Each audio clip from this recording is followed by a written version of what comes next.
just before they come out, when I hear the 2 minute, you'll go.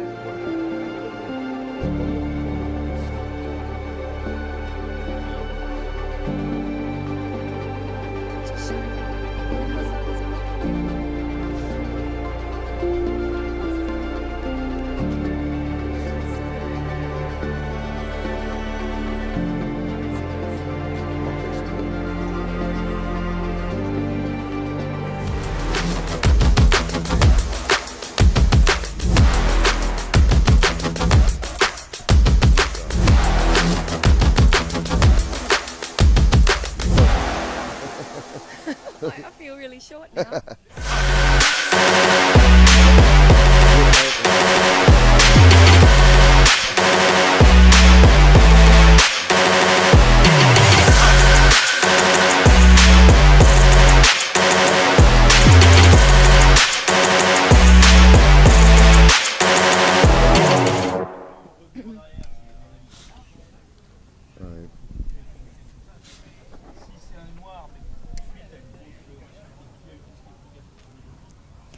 Good morning. Here we are in Lemore. Obviously, it's a beautiful sunny day, but on the horizon, Henry Burdett. Eric, what do you think? I think that enjoy the sun while it lasts, Eric. Good morning, ladies and gentlemen, wherever you are watching in the world on the 3MK Events YouTube channel. This is the 2025 Rotax Max Challenge International Trophy Europe from Lemore. Eric, as a proud Frenchman, the words Lemore just conjure so many emotions. Do I have to answer in English or in French? Start in English, but then for the French speakers, the commentary will be in French with Eric. Yeah, for sure, Lemore. It's always a history and magical. When you look at the young driver, when you say Lemore, it's like stars shining in their eyes. So yes, it's a good event, a big event for sure. And we have just to remind that there is golden ticket for the grand final. Yes, 6 tickets, Jen. Of course, we're on the road. This is the road not to Lemore, but the road to the grand finals in Bahrain, November 29 to December 6. Back to the kingdom for the 3rd time. But of course, the tickets are usually the biggest motivation.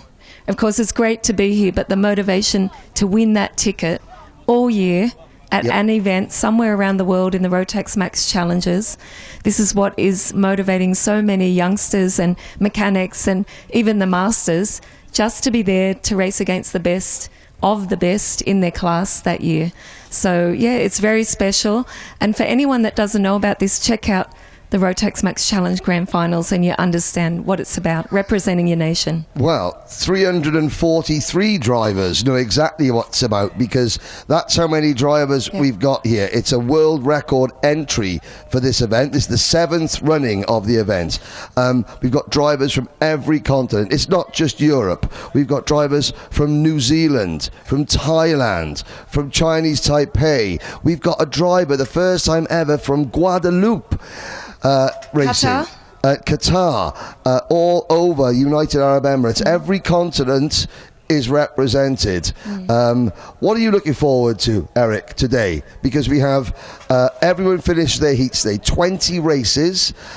We had 3 heats for the seniors yesterday. They've got 2 heats.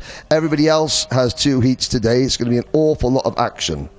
Yeah, I hope we're going to have the same action as yesterday, even more powerful, I will say, because now it's qualification heat. So, as you said, that there is only one ticket and everyone wants to be in front of the pack and get this ticket. So I guess the intensity and the atmosphere could be a little bit more different from yesterday and from the beginning of the week, because the pressure is growing up, as the sky is dark and dark and dark. So prepare the rain tires. Yes. Up there, it's blue. Behind the cameraman, it is not blue. It's very, very hot. We're expecting rain, but I tell you what, the first race is near the end of the way. So Jen, it is. Eric and I, we need to go and do our commentary. It'll be in English and in French, and we'll see you in a little bit. I'll see you on the screen. Have fun, guys. And yes, we're about to go out for the first race of the day. So we're going to hit, I think, the button, watch a few ads. Wow. You guys go into the commentary, and I'm going to take a look up here and grab my umbrella.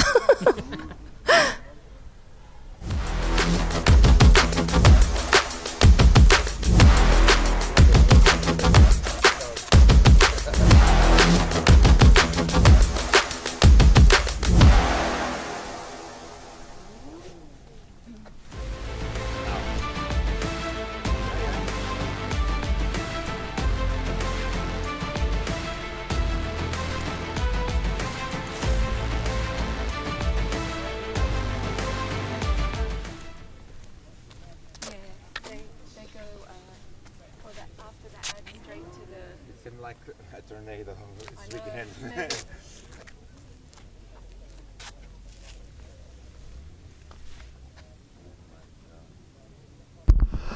Well, ladies and gentlemen, there is a look at the starting grid, the pre-grid for the first of 20 races today. DD2 Masters, the most experienced members of the Rotax family, the biggest characters in the Rotax family. This is the biggest DD2 Masters entry we've ever had in the 7-year history of this event. Here is a look at your starting lineup. From Argentina, Gabi Zugela will start from pole position. Charles Sagan goes to the outside of row number 1. Vivian Cusack-Pico and Zenda Rua, the reigning DD2 Grand Final champion, making his Masters debut, goes from 4th on the grid. Jack Dex, last year's runner-up, and Alex Fielenbach go from row 3. Harold Watson and Jeremy Brasler, Maxime Gravois and Robert Schlunson, that's your top 10. Then Nadia Cabage, Lucas Jolly, Christophe Capitan, Moritz Canopias, Sylvain Laville, Henry Taleb, Wim Rouleau, Jimmy Chumier, Bjorn Edstrom, Fabio Creti. Hello to Papa Creti watching at home. Hope you're well, sir. Kirilo Biryuk, Fernando Guzzi, Jamie Billings, Peter Gutai, Christoph Adams, Roger Young, Bonzi Billings, Dirk Prochnow and Mario Martins. Eric, I think it's only fitting here in your home country that you bring us to the start for the first race of the day. Voilà la première course au départ, donc le DD2 Masters dans quelques instants, emmené par Zugela, le poleman, avec à ses côtés Charles Seguin, Vivien Cusack-Pico et Glenn Deroux, le vainqueur de l'an passé. Juste derrière, le premier départ qui n'est pas validé. C'est à refaire, donc one again. Yes, some players shoot again or drive again. We will go round again, false start. So this, yesterday, the DD2 Masters had one heat race. Gabi Zugela won that. The Argentine driver, he was a podium finisher in the grand finals as long ago as 2015 in Portimao, Portugal. There is a look at, now that's the Screenvin driver. That's Jamie and Bonzi Billings, two great characters from the United Kingdom that are here. In this class alone, you've got Argentina, France, Slovenia, the United Kingdom, Germany, Peru, Denmark, Morocco, the United Arab Emirates, Ecuador, Italy, the Netherlands, Sweden, Brazil, Poland, Hungary, Taiwan or Chinese Taipei, the island of Taiwan, Portugal and Belgium represented. And that's just one class. You have to be 31 years and older to race in the DD2 Masters, and they're the 2-speed Rotax karts. There's Zendaru, recently a father, and his son Cruz is here watching. Well, he's not watching, he's sleeping in a cot in the garage. Well done. sweet noise to make a yes, to yes. make a race. Allez, le départ cette fois, on espère qu'il va être validé. Ça semble être bon. Oui, c'est fait.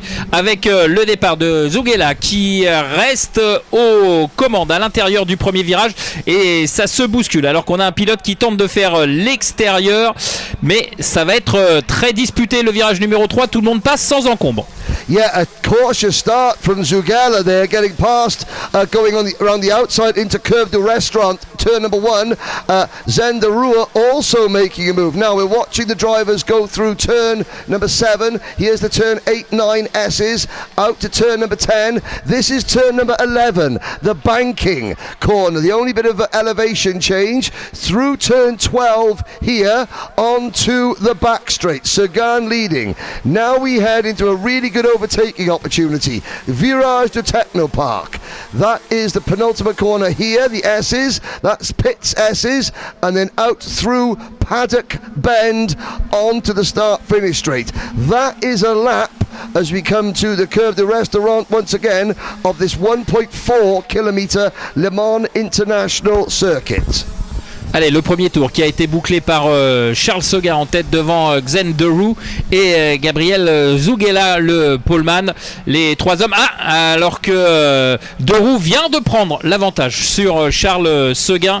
Il a été un petit peu large, il a forcé le passage Derou, mais il est passé et donc changement de leader. Xen Derou devant Charles Seguin et Gabriel Zugela. Yep, first lead change of the day. Derua now into the lead. The SCC Sports still driving that emerald green livery Tony Kart. Sagan, Zugela, right there. Zugela on the Munaretto Performance Birrell ART. Jack Dex is there in 4th position. Jack, who has hurt his ankle, he fell off his mountain bike a couple of weeks ago and hurt his ankle, so he's hobbling around in the paddock. He says it gets better the more laps he does. And he's got Vivian Cusack-Pico and then Jeremy Braslier right behind him. Braslier in kart number 616. That is the KMD kart, the second of the sort of white, blue and red machines. There's Dex there, but a good lead pack heading out to the banking on lap number 3. Voilà, les hommes de tête qui s'étaient quelque peu détachés du reste du peloton, mais finalement le regroupement est en train d'avoir lieu et on a quasiment une dizaine de cartes roue dans roue avec toujours aux commandes Xen Derou, sans mauvais jeu de mots bien évidemment, et Charles Seguin, Zugela, Jacques Dex et Vivien Cusack-Pico et Jérémy Brasler qui ne sont pas très loin des accessites. Ils sont au contact des hommes de tête bien évidemment, et attention, on l'a vu hier, il faut être sûr de son attaque pour ne pas se faire contrer, et on voit que Jack Dex est en train de fermer la porte sur Vivien Cusack-Pico qui cherche l'ouverture. Le Britannique pour l'instant est sur la défensive. Behind this lead group, Robert Schlunson, Alex Fielenbach have just caught the lead pack as they thread their way through turn number 10 out onto the banking. There is a look, that really inviting wide entry into the banking corner.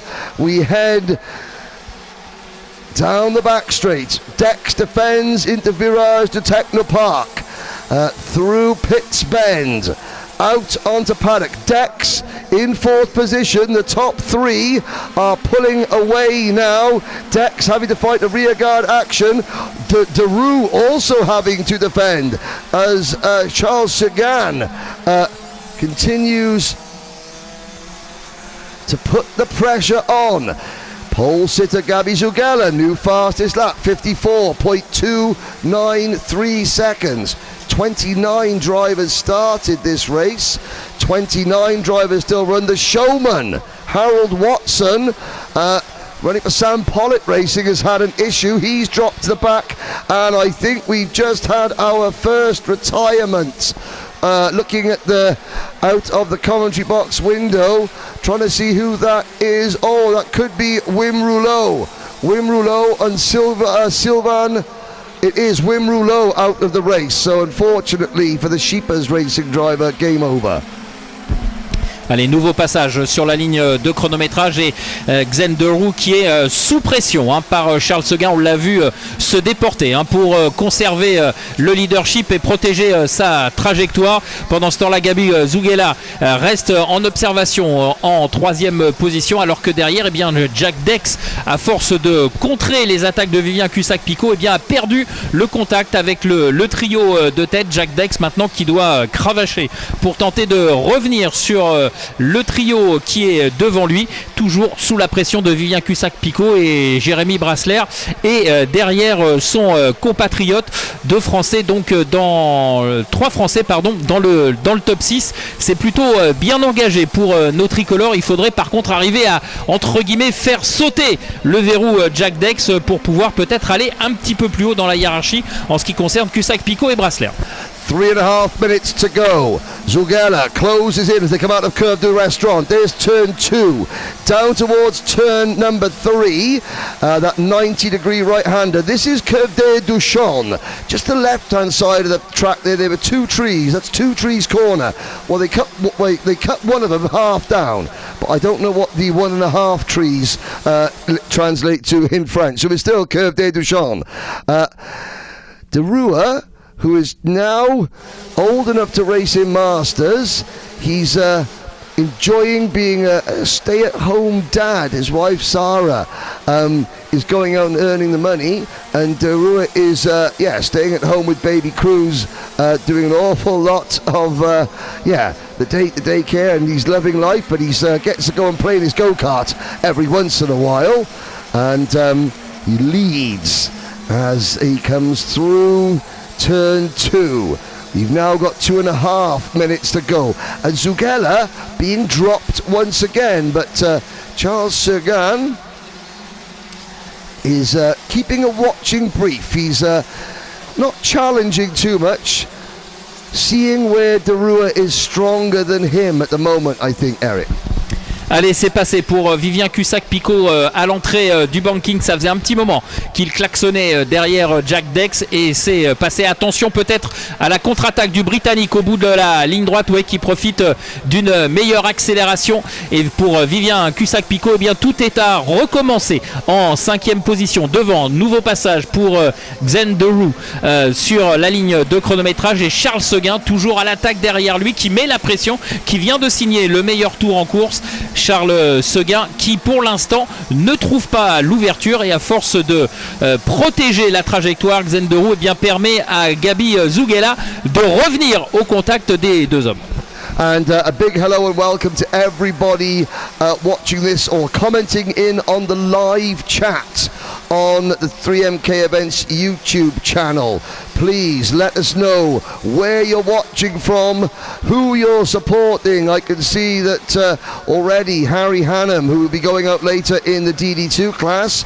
The Lion, Harry Hannam, getting a lot of support. Lyle Hannam, the president of the official go-karters for Millwall fan club, is watching this as we start what will probably be our penultimate lap here. The skies are getting darker and darker. And here are your top 3 into turn 3. De Roux, Zugela now with another new fastest lap. Seguin stuck in the middle. Cussac-Picot, Schlunzen, Lucas Jolly have all passed Jack Dex for 4th, 5th and 6th position. Jack Dex 7th, Fielenbach, Brassler and Knyoppers, your top 10. Jacques Dex qui a coupé un petit peu son élan dans la ligne droite de retour vers le virage du Technopark, et qui se retrouve un petit peu bousculé par le paquet qui est avec lui, et de fait à la poursuite du trio tête, toujours composé de De Roux, Seguin et Zouguela, on retrouve Vivien Cussac-Picot en 4e position, Schlunzen maintenant qui est 5e, Lucas Joly est 6e, et Fellenbach est désormais 7e. Jacques Dex qui rétrograde encore de 2 positions puisqu'il est pointé 9e désormais. For the people watching in Amsterdam, on the live chat from the Netherlands. Unfortunately, the only Dutch driver, Wim Rouleau, in this class is out of the race. As we look at a little bit further back down the order, there is Dex in the MS kart chasing at the moment Jeremy Braslier. Jeremy Brasler up into P8, Dex down to 9th, but it's Derua coming out of Virage to Technopark. Sergan will get a run, but it won't be enough. Zenderua takes the first win of the day. The Slovenian driver takes victory from Charles Sergan, Gabi Zugela, Vivian Cusack-Pico and Robert Schlunzen. Lucas Joly in 6th, Alex Fielenbach 7th, Jack Dex passes Jeremy Brasler for 8th position. Morocco's Nadia Kabaj rounds out your top 10, ahead of Moritz Knyopes, Christopher Capitan. Henry Taleb from Ecuador is 13th, Jimmy Chumier, then Keybjorn Edstrom. Jamie Billings just beats Fernando Guzzi, Sylvain Laville, Kirilo Biriuk, for driving for Team 46 in kart number 644. Yes, he is. He's getting support on the online chat. The Team 46 group from Poland, finishing in 19th. Maxime Gravaway, Fabio Creti, the only driver here on a Haas chassis. He rounds out your top 20 with Peter Gutai, Christoph Adams, who in 2 weeks will be 60 years old. Christoph the Belgian finishes 23rd, ahead of Roger Young, Uncle Roger, finishing in 24th. Then it is Manuel Martins, Harold Watson, Dirk Prochnow, Bonzi Billings in 28th. Wim Rouleau, the only driver to fail to finish. Let's have a look back at the highlights. And Zugela was a little bit cautious off the start. And there's a good move from Zenderua coming through the infield section to take the lead. He did have to defend, though. Sergan tried a few times, but of course tyre wear is going to be an issue. And I think Sergan probably didn't attack as much as he could have. Hello to people watching in Madrid. Sebastian Castledary, he'll be going out shortly.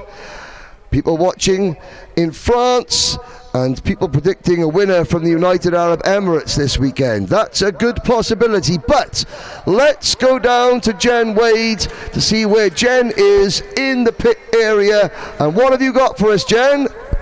Hello. A little bit of not chaos here, but urgency, because we want to get out before there might be any rain and get this race done, because obviously everyone's on slicks. Hi. Hi. One of our Italian drivers. How are you? Fine, thank you. I didn't see you standing there. I was just looking and trying to stay out of the way because you've got to get in your go-kart. We're going to say good luck. Henry, we're just about to go out. I'm going to move a little bit closer to the front of the grid so we can have a look here. And Sam Nopches obviously on pole position. Hugo Dupont, so one of our French drivers, for all the French people watching, bonjour, good morning. And Antoine, is that you? Barbaro, yes, on the second row. Give us a wave, Sam. All your fans at home in the Netherlands. Now, Jen, I was just going to ask you a question, Jen. Yes? Eric has the weather app here. Apparently, it will rain in 8 minutes. This race is 9 minutes long. Okay, so it's going to get interesting. I've got my umbrella. Did everyone hear that? Rain in 8 minutes, according to the weather app. So don't do anything silly on that last lap, maybe. It's a good tip. Okay, I'm going to move off the grid. Everyone ready for that last lap? I guess they are. But by then, I think the tyres will be nice and warm, the Mojos, so hopefully no problems, Henry, on that last lap. Well, at least Jen has got her umbrella, Eric. Very smart lady there, Jen Wade. The drivers probably didn't want to hear that, but hey, that's the joy of live streaming. The rain is approaching. So, your starting lineup. There is your pole sitter, Sam Knyoppers, for the Jan Daams Racing team, driver from the Netherlands. So people watching from Amsterdam will be watching. We got people tuning in from India. We'll wait to see Adish Mehta and Mitant Jain going out shortly later on. On the outside of row one, that's a smart looking, that ST Motorsport kart. Hugo Dupont on the outside of row number one. Christian Baumgartner from Austria and Antoine Barbaroux, last year's winner from France, on row 2. Nicola Filappi and William Norbach on row 3. Patrick Donica and Baptiste Schneider, row 4. Mika van der Pevert and Bende Sabo, row 5. Len Nice and Rasmus Vengelbo, row 6. Edgars Vilkans, Luis Tarotin on row 7. Leonardo Baccaglini and William Christensen on row 8. Wout Kirstjens and Ragnar Vieras, another Grand Final champion, row 9. Alessandro Padina Amati and Jan Stiak round out your top 20. Daniel Quintero, Gabin Desert, Matthias Negem, Victor Rochan, Noé Verbois, Noah Neumann, Valentin Delane, Maximilian Adolf. Then it is Corentin Franchi, Jules Cousin, Moen Ben Amour, Ben Amour, Dylan Lima, Kian de Brandt, Derek Van Kurt and Theo Desert. Your full starting lineup. Hello to lots of people watching in the Middle East. Oh, well, someone's watching, Pierre is watching from holiday in Lebanon. I hope you're cheering for number 513, Matthias Negem, for Lebanon. Starting this one in 23rd is the veteran Matthias Negem. Thank you for your comments. Keep them coming in. Eric, the start. Allez, on est en train de se rapprocher avec cette fois la procédure de départ qui est validée dès le début, et il ne faut pas perdre de temps parce que la météo va certainement être évolutive.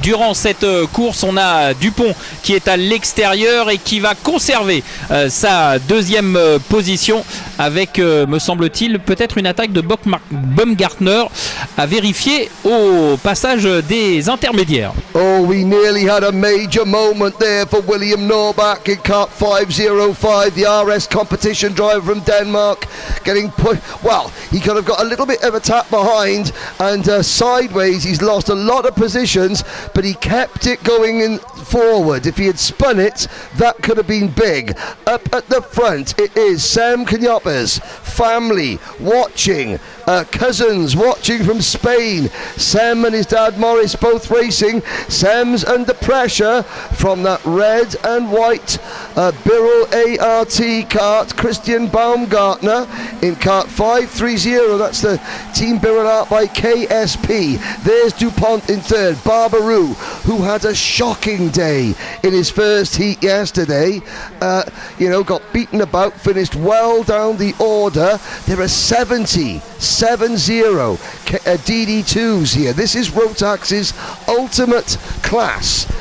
There's the Gillard, number 514. That is Baptiste Schneider, the PKS driver. As we watch out onto the banking. That's a good camera angle there to give you an idea of the banking here at Lemore. As we now go on to the back straight into Virage de Technopark. You can see the 1.5 trees in the centre of the track. But Eric, it is the Netherlands leading, but 2, 4, 6 in a line, and then the rest of the pack chasing hard. Allez, passage en tête de Sam Knyoppers qui emmène le peloton avec Baumgartner dans son sillage, et ensuite trois pilotes tricolores, à savoir Antoine Barbaroux, Hugo Dupont et Baptiste Schneider, qui complètent ce groupe de 6 pilotes qui s'est légèrement, mais très légèrement détaché. Nicolas Filappi, le pilote italien, tente de faire la jonction et attaque, me semble-t-il, en deuxième position de Baumgartner sur Knyoppers, qui prend les les commandes de ce groupe de tête. Baumgartner donc désormais le leader, mais attention à la réplique au bout de la ligne droite. Oui, c'est fait, Knoppes qui repasse, mais attention là, ça passe, ça se bouscule et Baumgartner a finalement perdu 2 positions. Oh, and Baumgartner led briefly. Knoppers back to the inside at Virage to Technopark. That cost Baumgartner quite a few positions. Here's the second group. Oh, and here comes the outside front row starter, Hugo Dupont, bouncing over the curb to retake second place from Antoine Barbaroux. And Barbaroux fights back at turn number 3. Is this going to open the door for Baumgartner? Nicola Filappi is the second driver on the red and white Birrell. I think Filappi's just lost out big time there, getting squeezed wide. That's going to give Sam Knoppers a chance to pull away. Knoppers translated from Dutch into English is buttons, you know. But we've got a Jensen button, but we haven't got a Jensen buttons. We've now got a Sam buttons, who is pressing the P1 button. Oh, and there's a move from Baumgartner, forcing Dupont onto the grass, and Baumgartner heads round the outside. Or is that? Yeah, that is Baumgartner. Dupont now defending from Baptiste Schneider. Then you have the Sheepers Racing kart, Len Nice, number 536 for the Sheepers Racing Service. Closing in now, he's defending from the Sodi kart. The Sodi kart, the number 594, Latvia's Edgars Vilkans. Edgars, a privateer entry, just him and his dad. They came down in a camper van from Latvia. Took them about 2 days to get here, but now they're here, they're having a good old go of it. Allez, on a toujours Sam Knoppes qui est aux commandes de cette manche de qualification avec Antoine Barbaroux, les 2 pilotes qui sont légèrement détachés. Ils ont bien fait de se détacher parce que derrière, eh bien, Baumgartner a un petit peu dynamité le peloton avec des manœuvres de dépassement un petit peu agressives, et on retrouve Baptiste Schneider désormais en 4e position qui a pris le meilleur sur Hugo Dupont. Hugo Dupont qui a été un petit peu poussé à l'extérieur par Baumgartner au moment où il lui disputait la 3e position. Et avec cet échange entre les 2 cartes, eh bien, les 2 hommes de tête sont un petit peu détachés, et ensuite eh bien, le groupe de chasse s'est reformé puisqu'on a au moins une dizaine de cartes roue dans roue à la poursuite des hommes de tête. Oh, and there's a move from 504. That's Vilkans picking up what I believe is, let's have a little look, 594, picking up 6th position from Len Nice. Now, unfortunately, Noah Newman and Dylan Lima have retired towards the back of the field, but Sam Knoppers, half a second in front. There, the orange, black and white Sodi kart side by side, further back in the pack. The 539 Kraft Motorsport kart, Jan Stiak, on the outside there a couple of years ago in seniors here. Stiak was very, very impressive indeed, but Knoppers has a gap. The chasing group have finally, with about 3 minutes plus a lap to go, got themselves into single file. Have they got enough time to close the gap down to the leader? Barbaroux, Baumgartner, Schneider, Dupont, Vilkans, Bendy Sabo 7th, then Nice in 8th, and behind Len Nice, Filappi. That's the chasing group. Allez, on a toujours maintenant largement détaché Knoppes, le pilote néerlandais qui est aux commandes de cette manche de qualification. Et attention pour Antoine Barbaroux parce que Baumgartner est en train de revenir sur les talons du français. Et derrière, on a également Baptiste Schneider qui évidemment va être en position de choix pour observer ce duel. Et c'est à lui que ça pourrait bien profiter. Un petit peu plus loin derrière, on retrouve Vilkans et Hugo Dupont dans un 2e groupe de poursuivants, un groupe composé de 5 cartes avec Zabo, Nils et Filappi. There is Matthias de Gem. Now I know that Pierre's watching from holiday in Lebanon, and Matthias de Gem now up to P16. So good driving from Matthias de Gem. There's a look from our remote camera, the end of the back straight going into Virage to Technopark. So many good overtaking opportunities there as The gap at the front has grown. New fastest lap for the race leader, Sem Knyoppers, 53.480 seconds. His lead over Antoine Barbaroux stands at 1.1 seconds. Barbaroux has got his hands full with Baumgartner and Schneider. The Birrell and the Gillard behind the RM concept kart of Antoine Barbaroux. Through turns 10, out toward the banking. Will Baumgartner make his move? Towards the back of the field, Derek Van Kurt, Theo Desert and Valentin Delane outside the top 30. Moem Ben Amour, the only driver here from Tunisia, is in P30 at the moment. Jules Cousin, 29. Nova Bois, 28. Kian de Brandt, 27. Victor Watchan, 26. Corentin Franchi, 25. Daniel Quintero is 24th. Pierre Padina Amati, 23rd. Hugo Dupont has dropped out. Now, what happened to Dupont? I did not see it myself, but he's dropped back to 21st place. And Ragnar Vieras, the Estonian driver, is only 19th at the moment. C'est maintenant les deux derniers tours de cette... move, sorry. There we go. There's Baumgartner passing Barbaroux for second. Ouais, Antoine Barbaroux qui s'est fait déposséder de la deuxième position par Baumgartner. On le voyait, on le sentait venir depuis un petit moment. Baumgartner qui mettait énormément de pression sur le Français. Et le Français maintenant qui se retrouve sous la pression de Edgar Wilkens, alors que Baptiste Schneider lui aussi a perdu des positions dans ce dépassement initié par Baumgartner. Attention, c'est le dernier tour et tout est à refaire et surtout ne pas perdre le bénéfice d'une très belle course pour l'instant pour Barbaroux, même s'il se classe troisième, eh bien il conserve toutes ses chances de poursuivre l'aventure en haut du classement, bien évidemment. Donc attention de ne pas tout perdre dans ce dernier tour, parce qu'on voit que derrière lui, eh bien Wilkens est très très très pressant sur le Français. Yep, Wilkans there onto the banking, trying to find a way past Antoine Barbaroux. Wilkans gets a good run onto the back straight. This is the final lap. The rain hasn't arrived yet. Barbaroux defends into Virage de Technopark. Watch for the crossover. There is your winner, Sem Knyoppers. Christian Baumgartner second, and Wilkans does get it on the line. Edgars Wilkans gets third place on the line.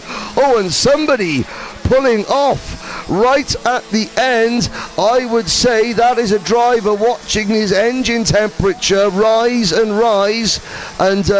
getting to the end and then pulling off. I can't see who that is. It's a Tony Kart.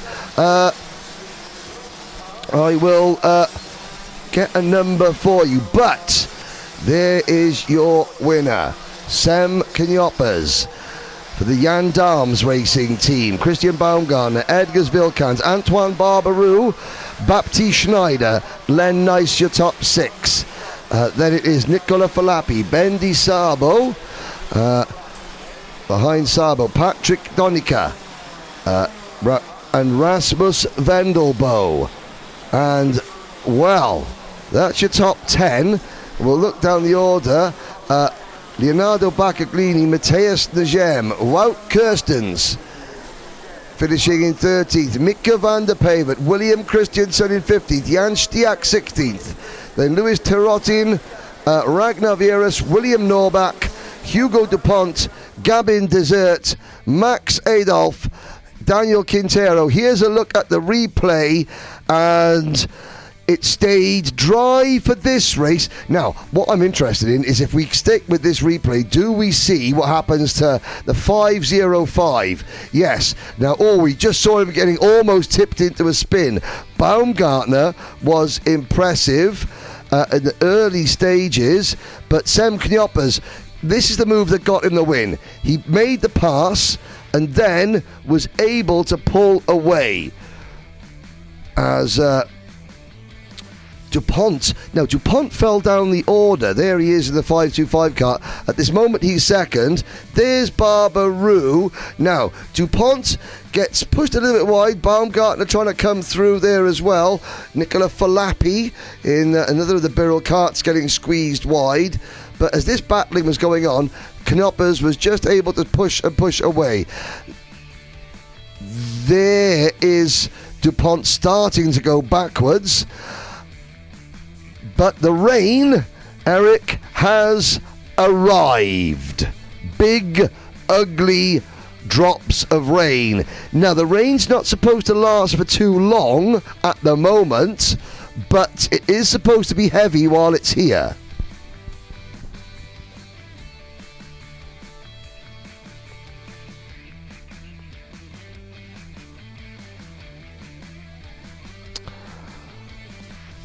Looking at some more of the highlights, there were a lot. Edgar Vilkans trying to get the run, and you can see Vilkans coming out of the final corner, the battle for third position. Vilkans runs Barbaroo a little bit wide, but that's the final corner. All fair in love and war.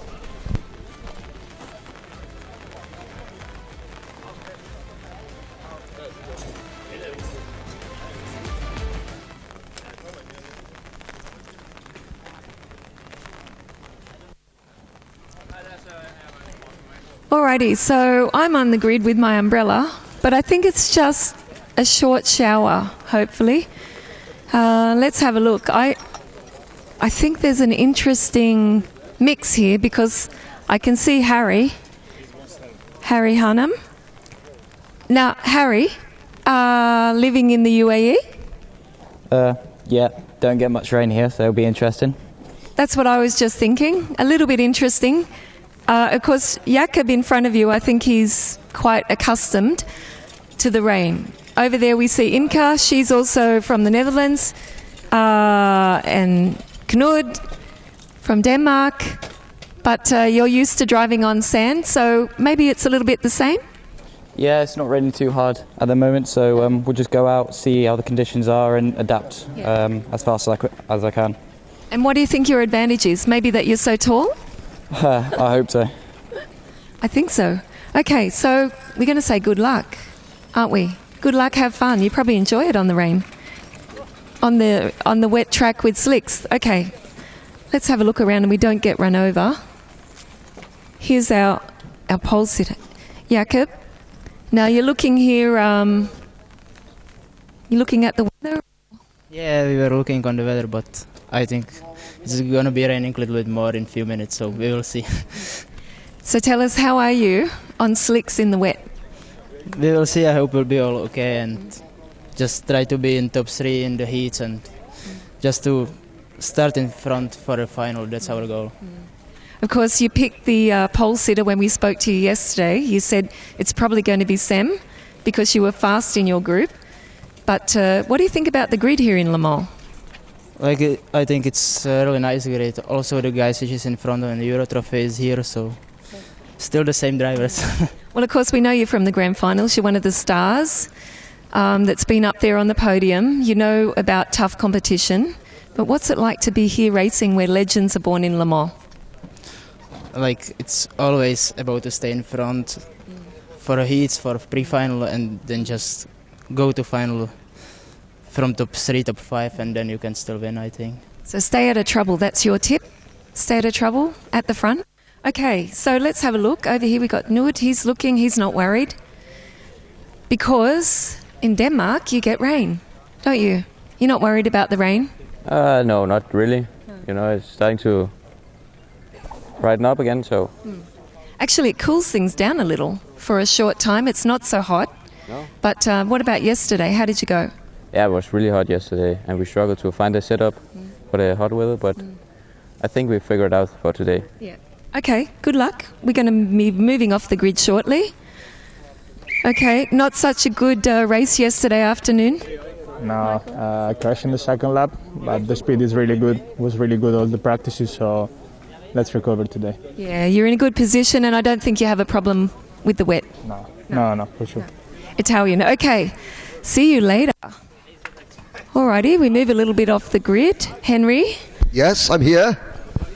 Hello. Any questions from the panel?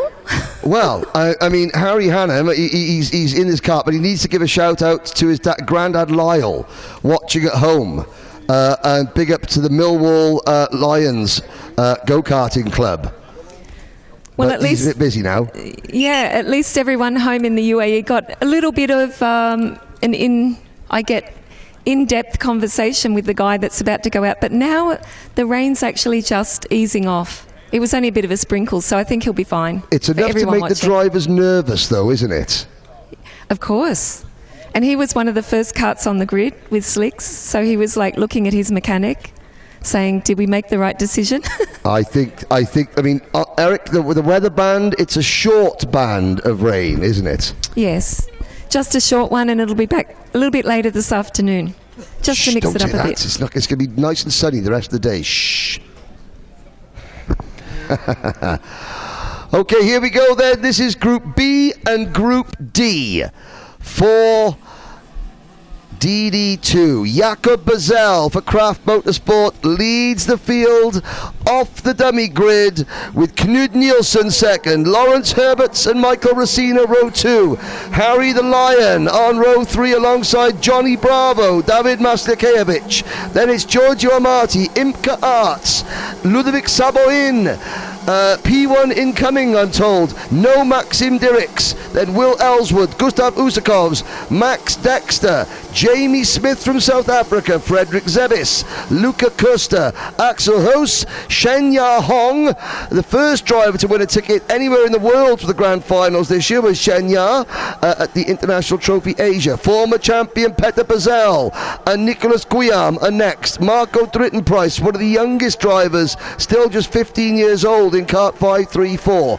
Then we have Jordan Kayi, Henri Moreau, Mats Overhoff, an E20 Grand Finals champion, Killian Guerin, Brian Anker, Sebastian Castledary, his first international event. He's got family watching back home in Madrid. Mathieu Barbier, Adam Malik, Dominic Karai from the United States, Jade Gurria, Benjamin Unterberger, Hamza Hashisho, the only driver here from Qatar, and rounding out the field, Ricky van der Straat, Ricky one time, rounding out the field in 34th position.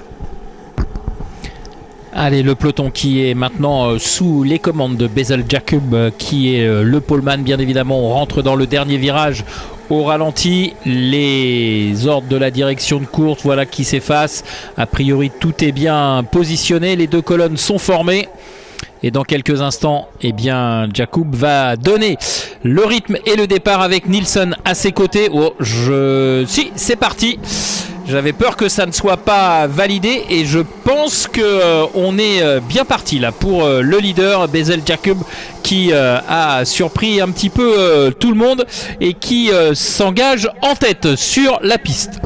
Jakob Bazel brings them to the start very slowly, gets a good jump, and I've got to say that the drivers were all very brave going through turns 1 and 2 because grip isn't as optimal as it was. You can see them soaring away at the steering wheel there. That shows there's a little bit of moisture on the racing surface, but not too much. Still umbrellas, and the rain is coming from that end of the track. So if there is going to be more rain, it's going to come from the banking section, the turn 1 section, before it reaches this half of the track that they're on now. Oh, you could see the number 528 karts. That's Giorgio Amati for the Infinity Racing team, just understeering a little bit wide. There is Harry Hannam in the Jack Dex Racing machine, also running a little bit wide, but it's Bazel into turn number 1. Lawrence Herberts from Belgium, Knud Nielsen from Denmark, third. Then Giorgio Amati and Ludovic Samoin,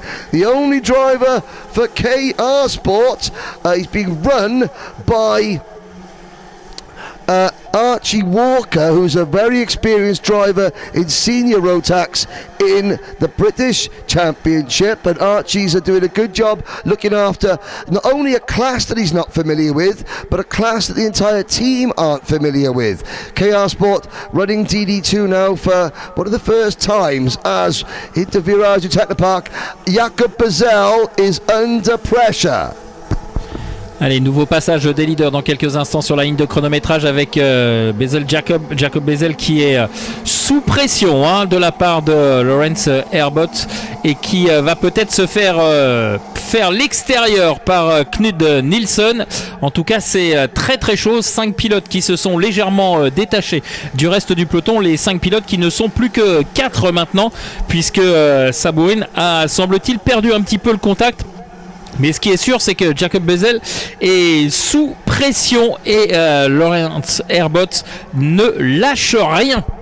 Lawrence Herbott, I think it's younger brother Leon Herbott is in one of the other classes this week. So a number of families, Bezel of course, his older brother Petter in this, and Jakob Bezel doesn't look very quick at the moment in terms of he's holding the leaders up, he's having to defend. We've still got 6 minutes to go, but of course he has to be a little bit more cautious. With rain on the horizon, he's the first driver that will hit the wet patches, if there are any, on the circuit. Oh, and there's Racina, number 516, running wide for the MKC Motorsport team, and Saborin is up into the top 5 now. Gustav Usakov's a new leader finally. Lawrence Herbott from Belgium makes the move. The driver, the Bouvin Power driver, takes the lead, and look at how he's pulling away already. Changement de leader en tête, on le voyait venir depuis un petit moment. Lawrence Herbott qui a pris les commandes avec Jacob Bezel qui essaye de faire de la résistance pour ne pas se faire déborder par Knud Nielsen notamment et Giorgio Amati. Lawrence Herbott donc qui est le nouveau leader et qui va boucler dans quelques instants ce nouveau tour en tête, alors que derrière dans le peloton on vient de voir un pilote là qui était en train de rentrer dans la voie descente. Problème technique semble-t-il pour un de ces pilotes. On verra un petit peu plus tard de qui il s'agit, mais pour l'heure bagarre à tous les étages et bagarre dans le cœur du peloton, alors que devant bien c'est toujours Herbott qui mène la danse. Good move, David Mastiakevich for the 46 team. The Polish crowd go crazy. Passing the Lion, Harry Hannum. Johnny Bravo had a retirement yesterday, so he knows he cannot afford another bad result. They're going to have 3 sets of heats today, I think, the juniors and the DD2s, and there is Bezel back to the race lead. Following them very closely in 3rd place, Knud Nielsen from Denmark. Amati is there in 4th place. Ludovic Saborin, the Canadian, is 5th. He's got a British license for this event, but he's from Canada. His brother Arnaud is also racing this weekend, but Ludovic, and look at Knud Nielsen to the inside. This is good stuff. Good clean racing up at the front. Unfortunately, Jordan Kaye has had to retire.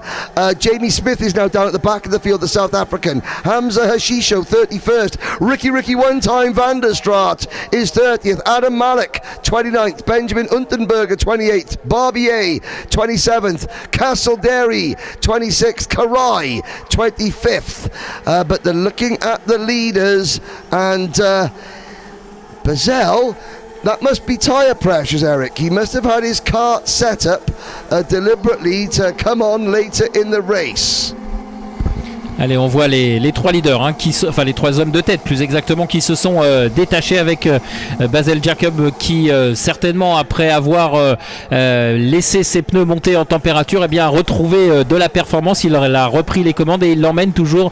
Knud Nielsen et Lawrence Herbott derrière. C'est la grosse bagarre également pour les accessites et dans le milieu du peloton également. Vous le voyez sur les images aux alentours de la 6e, 7e position entre Malkiewicz, Ludovic Sabourin et Elswood. C'est la grosse bagarre à tous les étages, on le sait, c'est très disputé et vous le savez, la super finale donne droit au ticket pour la grande finale de Bahreïn fin novembre, donc évidemment il y a de l'intensité à tous les étages. Mastiakiewicz has just passed Giorgio Amati for 4th position, and already you'll see him now coming onto our screen, the black crasher, but he's pulling away from Amati. Does he have time to close up? Well, he's going to need some help. He's going to need Bazell, Nielsen and Herbots to start battling, which I think they will, judging by the way the first half of this race has panned out. There's Saboin, still in a very strong P6, chasing Giorgio Amati. Behind Saboin, Will Ellswood now moving into contention. Frederick Zebis, Michael Rosina, Imke Arts. Imke was the first lady to stand on the podium at the British Championship. And there's a move. Knud Nielsen sends one in from a long way back. Bazell fighting back. And Knud will try the crossover. Here comes Herberts. And watch how much closer Mastiakiewicz gets. Still 90 seconds to go. That was a strong move from Knud Nielsen, but it didn't quite pay off. And I think the 3-kart battle is now going to become a 4-kart battle for the race lead. Oui.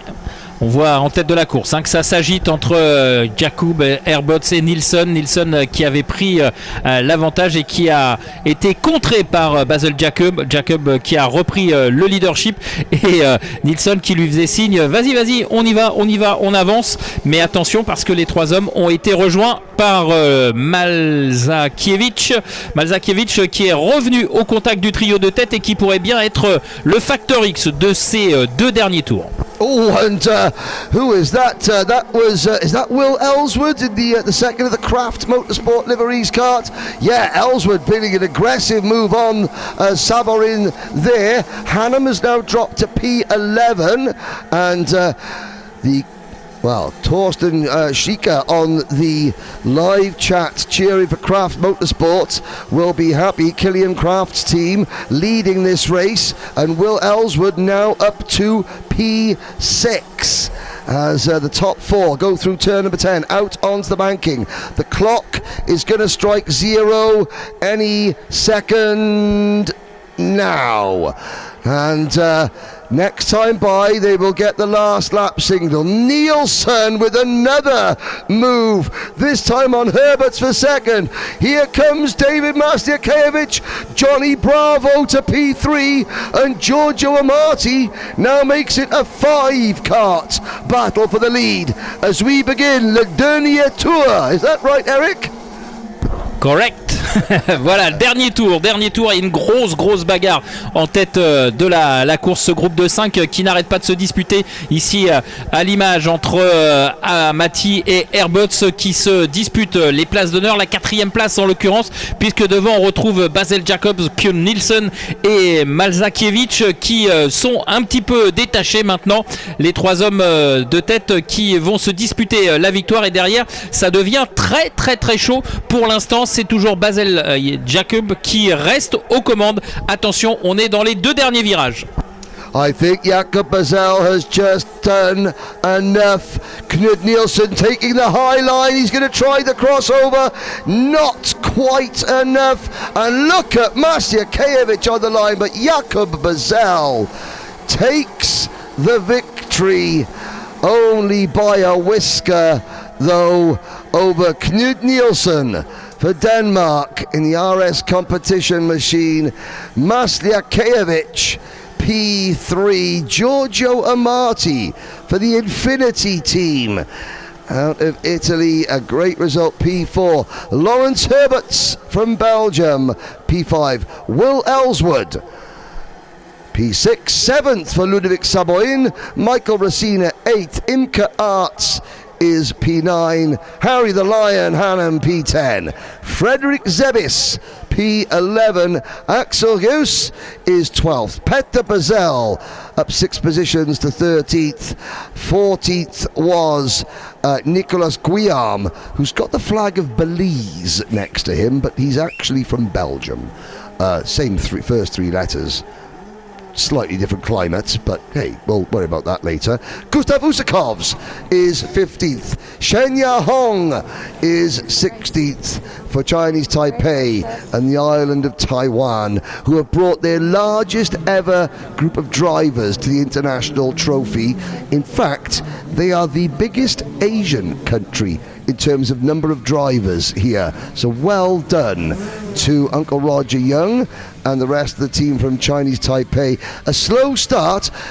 Bazell backed them up and then was able to get a good jump. You could see Knud Nielsen running a little bit wide there, but considering that it had just been raining, the drivers, you know, using a lot of confidence. Bazell struggling in the early stages. This is in the early running of the race, and again Bazell backing the field up, or he not backing up deliberately, coming under pressure. Herbert's having a couple of looks, having a concern. That was when Racina just sort of ran out of room, getting freight trains there, and Bazell at one point did lose the lead to Herbert's. Nielsen giving Herbert's a little bit of a hurry up. We thought this battling might allow Herbert's to get away, but Bazell clawed back the advantage. Masliakiewicz started, where did Johnny Bravo start?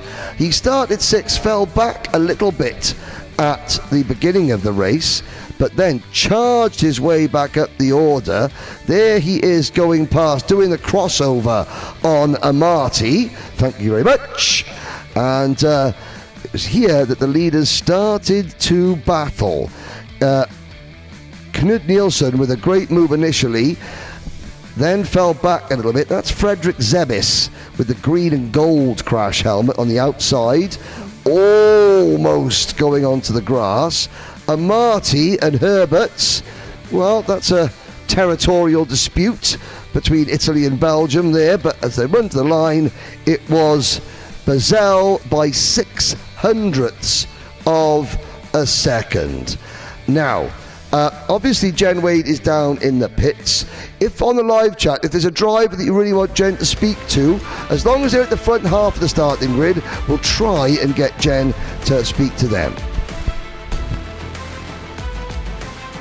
Alrighty, Henry, I've just been counting the numbers here.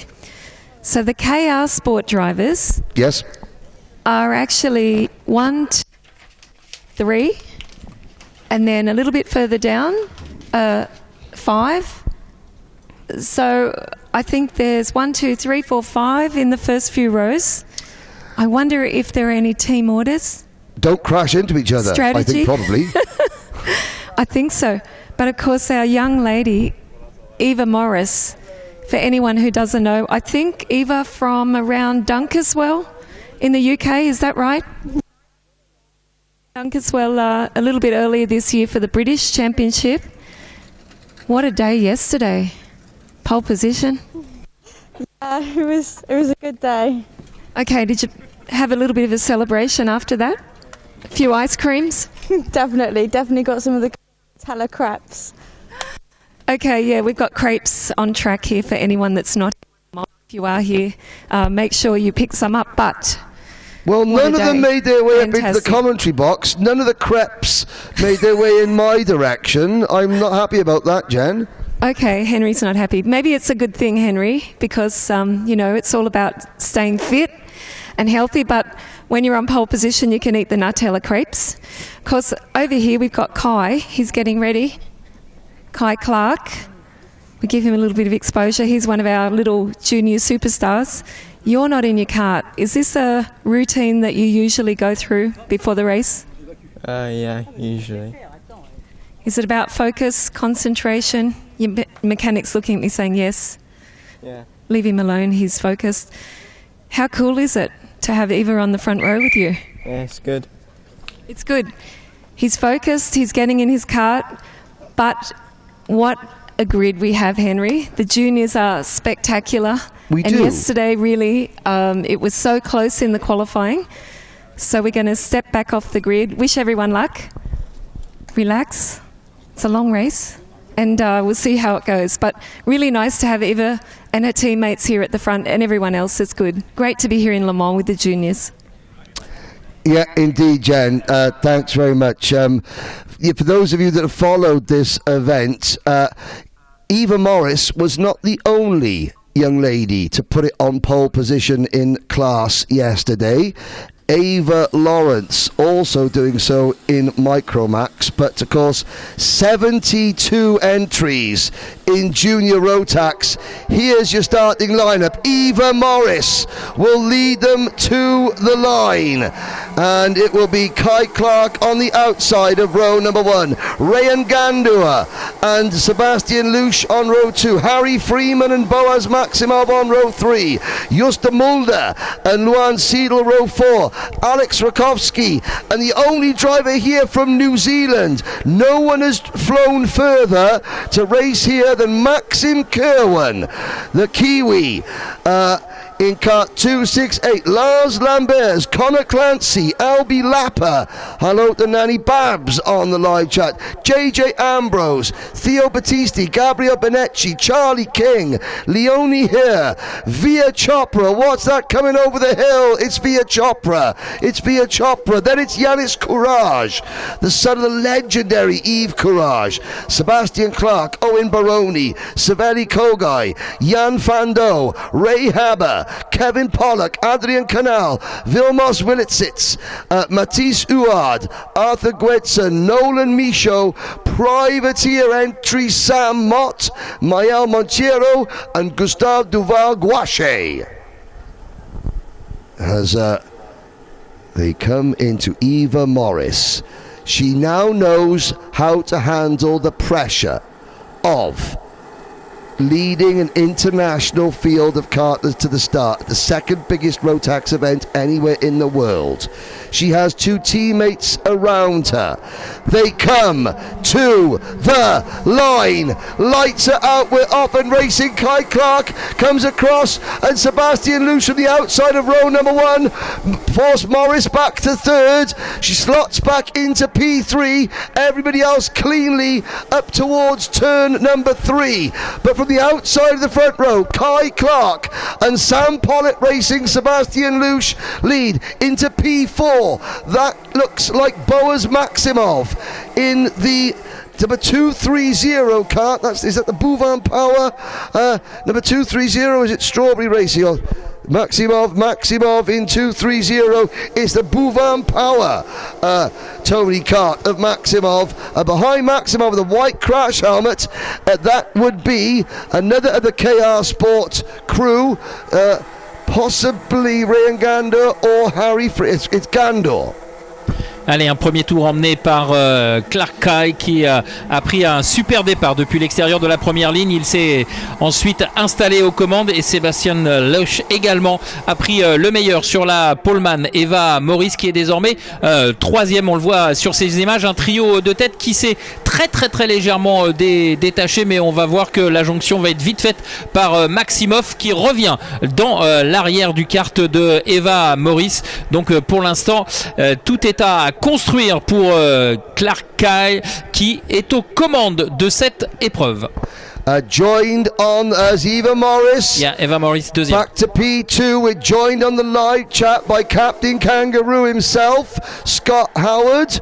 Hey, in karting, we talk about Rotax being a big family. You've got an Aussie cheering a Kiwi. Doesn't happen in any other sport apart from karting. Scott Howard, who has captained Team Australia to the grand finals on a number of occasions. How's it going, Scott? He's commentating with me as well. And he's cheering on Maxim Kerwin, his fellow Antipodean, the beautiful island of New Zealand. Eva Morris, Maximov to the inside of Morris. Morris isn't giving way. Maximov squeezes wide, and through past the pair of them goes Rayan Gandua, and also now trying to get into position is that the Luan Seidel in kart 2-2-3 as well.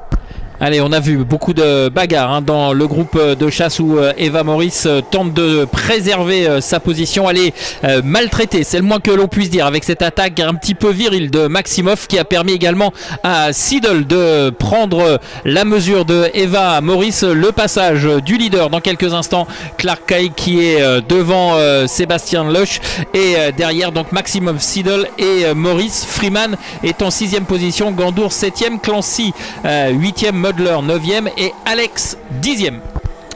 And as Kai Clark leads, I want to say a special hello to Kai's great-grandmother watching back home. I hope you're enjoying, as I'm sure you know who also would be enjoying watching Kai race, and I'm sure he is. But to Kai's great-grandmother, Kai leading at Lemore. Luch second, Maximov third, Luan Seidel in the white crash helmet fourth, but here defends from Eva Maurice, and then a big gap behind Eva to Freeman, Gandua, Clancy, Mulder, Rakowski, Pollock, Lambers, Ambrose, Lapper and Kerwin. That's your top 15. All 34 drivers that started this race still running. Allez, Sébastien Loesch qui cherche l'ouverture sur le leader Clark Kay qui pour l'instant résiste. Il n'est pas vraiment sur la défensive, il est sur ses trajectoires, mais pour l'heure il ne laisse aucune opportunité à son compatriote Sébastien Loesch. Un petit peu plus loin derrière, Maximov lui tente de se défaire, c'est Seidel qui tente de se défaire de la pression de Maurice, on l'a vu. Eva Maurice qui cherche à reprendre la 4e position alors que Maximov lui est solitaire 3e. And now Lush having a look. No, he doesn't. Boaz Maximov isn't far behind. The sun now breaks through the clouds once more as we begin lap number 6. 4 minutes to go. Clark, Lush, then a gap of 0.7 of a second back to Maximov. And Mimi, it's not Nanny Babs cheering on Harvey Lapper, it's Mimi Babs, of course. Bonjour, Barbara. Hope you're well, enjoying the sun somewhere. Albie Lapper up into 11th place. Kevin Pollock has gained 17 positions at the moment. The driver who started 26th is up into 9th. The Austrian driver, car 274. Well, the Birrell Art by KSB team have got that wagon wound right up, and Morris has passed Luan Seidel. Allez, nouveau passage en tête de Clark Kay, toujours menacé par Sébastien Loesch. Mais derrière, si Maximov est toujours 3e solitaire, Eva Maurice a pris le meilleur sur Luan Seidel. Et de fait, elle est désormais 4e et a pour objectif maintenant dans son viseur Boaz Maximov qui a été un petit peu viril tout à l'heure pour la dépasser. On va voir si Eva va être en mesure de lui rendre la monnaie de sa pièce. Toujours Clark Kay qui est aux commandes de cette épreuve. Il se retourne dans la ligne droite qui mène vers le virage du Technopark, mais pas d'attaque pour l'instant de Sébastien Loesch, un petit peu trop juste pour tenter un dépassement. Well, the Kai Clark celebrations may have to be put on ice temporarily on our timing screens. 267 under investigation for the start. Did Kai Clark anticipate the start a little bit too much? We will have to wait and see. Justa Mulder for Brand Racing. This will be one of the final appearances for Danny Brand's eponymous team before Danny moves into other areas of the sport. namely helping out with the UAE Rotax Max Challenge. Those of you watching in the Middle East who will follow the UAE Rotax Challenge, the Rotax Invitational in September this year for the first time will be live streamed, and it's going to be a hugely popular season, the Invitational, and there will be lots and lots of live coverage of Rotax racing in the UAE this year. Don't worry, so get your entries into that soon. Somebody has just had an exhaust parts company and cruising around. I'm going to try and grab a look. It is, the KRK team. 271, Alex Rogovsky out of the race. But up at the front, the battle is now a 3-kart battle between Clark, Lush and Maximov. Allez, regroupement en haut de la hiérarchie avec une attaque de Lush sur Clark Kay, mais qui répond du tac au tac sur cette attaque et qui reprend. Et attention à Maximov qui est revenu au contact des deux hommes de tête et qui pourrait bien être le facteur X de cette fin de course. On est dans l'avant-dernier tour, encore 2 tours seulement. Et regardez, c'est chaud, bouillant entre Clark Kay et Sébastien Lush. Et derrière, on a Maximov qui n'attend que l'opportunité que vont lui laisser ces deux pilotes pour prendre une position. C'est fait, Maximov est deuxième et Eva Maurice est revenu également. Great crossover move from Boaz Maximov to take second, possibly first, depending on the start line investigation that is going on for Kai Clark. Eva Morris battling with Lush for third. Who's this coming through? Connor Clancy also now coming into the picture. So is Luan Seidel. They're going to be coming to the last lap board this time around, and it is going to be beginning the last lap. Clark from Maximov, then a gap back to Lush, Clancy, Freeman, Lapper. What's happened to Morris? She's down to 13th. Eva Maurice qui est descendue à la 13e position parce qu'elle a été poussée au freinage de la ligne droite qui ramène vers le virage du Technopark. Et devant maintenant, c'est la bagarre entre Maximov, me semble-t-il, et Lush pour le leadership. Clark Kay est un petit peu pris en sandwich maintenant avec Maximov qui a pris les commandes dans ce dernier tour. Attention à ces derniers virages, ça va être très très chaud là entre les 5 cartes qui sont au coude à coude. And look at this. We've got Maximov leading, half a lap to go. Oh, Lush to the inside, the crossover. Kai Clark says thank you very much. But who is this in second place? This could be important. They cross the line. Clark wins. Connor Clancy grabs second at the end. Depending on the outcome of the investigation over Kai Clark's jump start or not, Clancy could have just stolen something there. Freeman is third across the line. Lush, who made that lunge on Maximov for fourth and fifth. Albie Lapper comes home in sixth. Gandur seventh. Justa Mulder in eighth. Luan Seidel ninth. Lars Lambers 10th. Owen Baroni up into P11, Eva Morris 12th. Now, I didn't see the incident. Yesterday there were a couple of, and I have to say this, and this is, I'm not saying this is one of them, but there were a couple of incidents yesterday, not just with Eva, but with a couple of other very fast lady drivers that were... Not every boy likes being passed by a girl. Let's just say that. And unfortunately, Eva, Maria Roberto and Ava Lawrence were all on the receiving end of some unfortunate incidents that, we don't like to see. Most of the drivers respect, a vast majority respect the female drivers. There are some, and I'm not naming names, and that are... use them as a little bit of battering rams because they don't like it that the girls are quick. I've just seen Sarah Moore in the paddock, Formula Woman driver. Let's have a little look back at this start. Eva Morris. Now, the key thing is who gets the white line first? Oh. Ouais, I guess it's Kai. Well, on this facing view. Yes. We can have some. It gives trouble. you a clue what the officials are looking at. Maxim Kerwin started well. He got squeezed wide. You saw him running, being forced wide in the black crash helmet. There's the two. There's Boaz Maximov.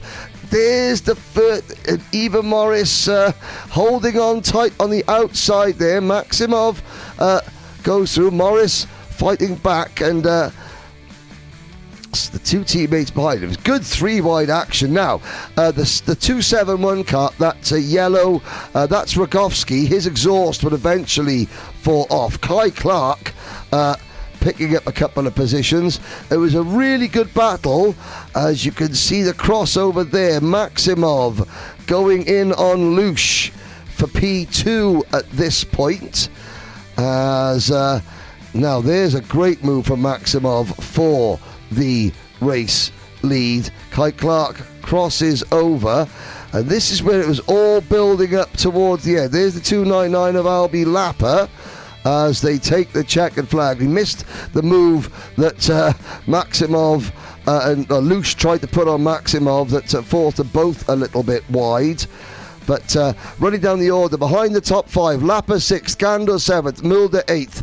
Then it was Seidel, Lambers, Baroni, Morris, Ambrose, Pollock, Chopra, Vilicic, Benetti, Uad, Canal, Kogai, your top 20, Ray Haber, Maxim Kerwin, Gwedson, Battisti, King, Fando, Clark, Courage, Montiero, Her, Mott, and Duval Guache. That was your finishing order. And that was only half the juniors.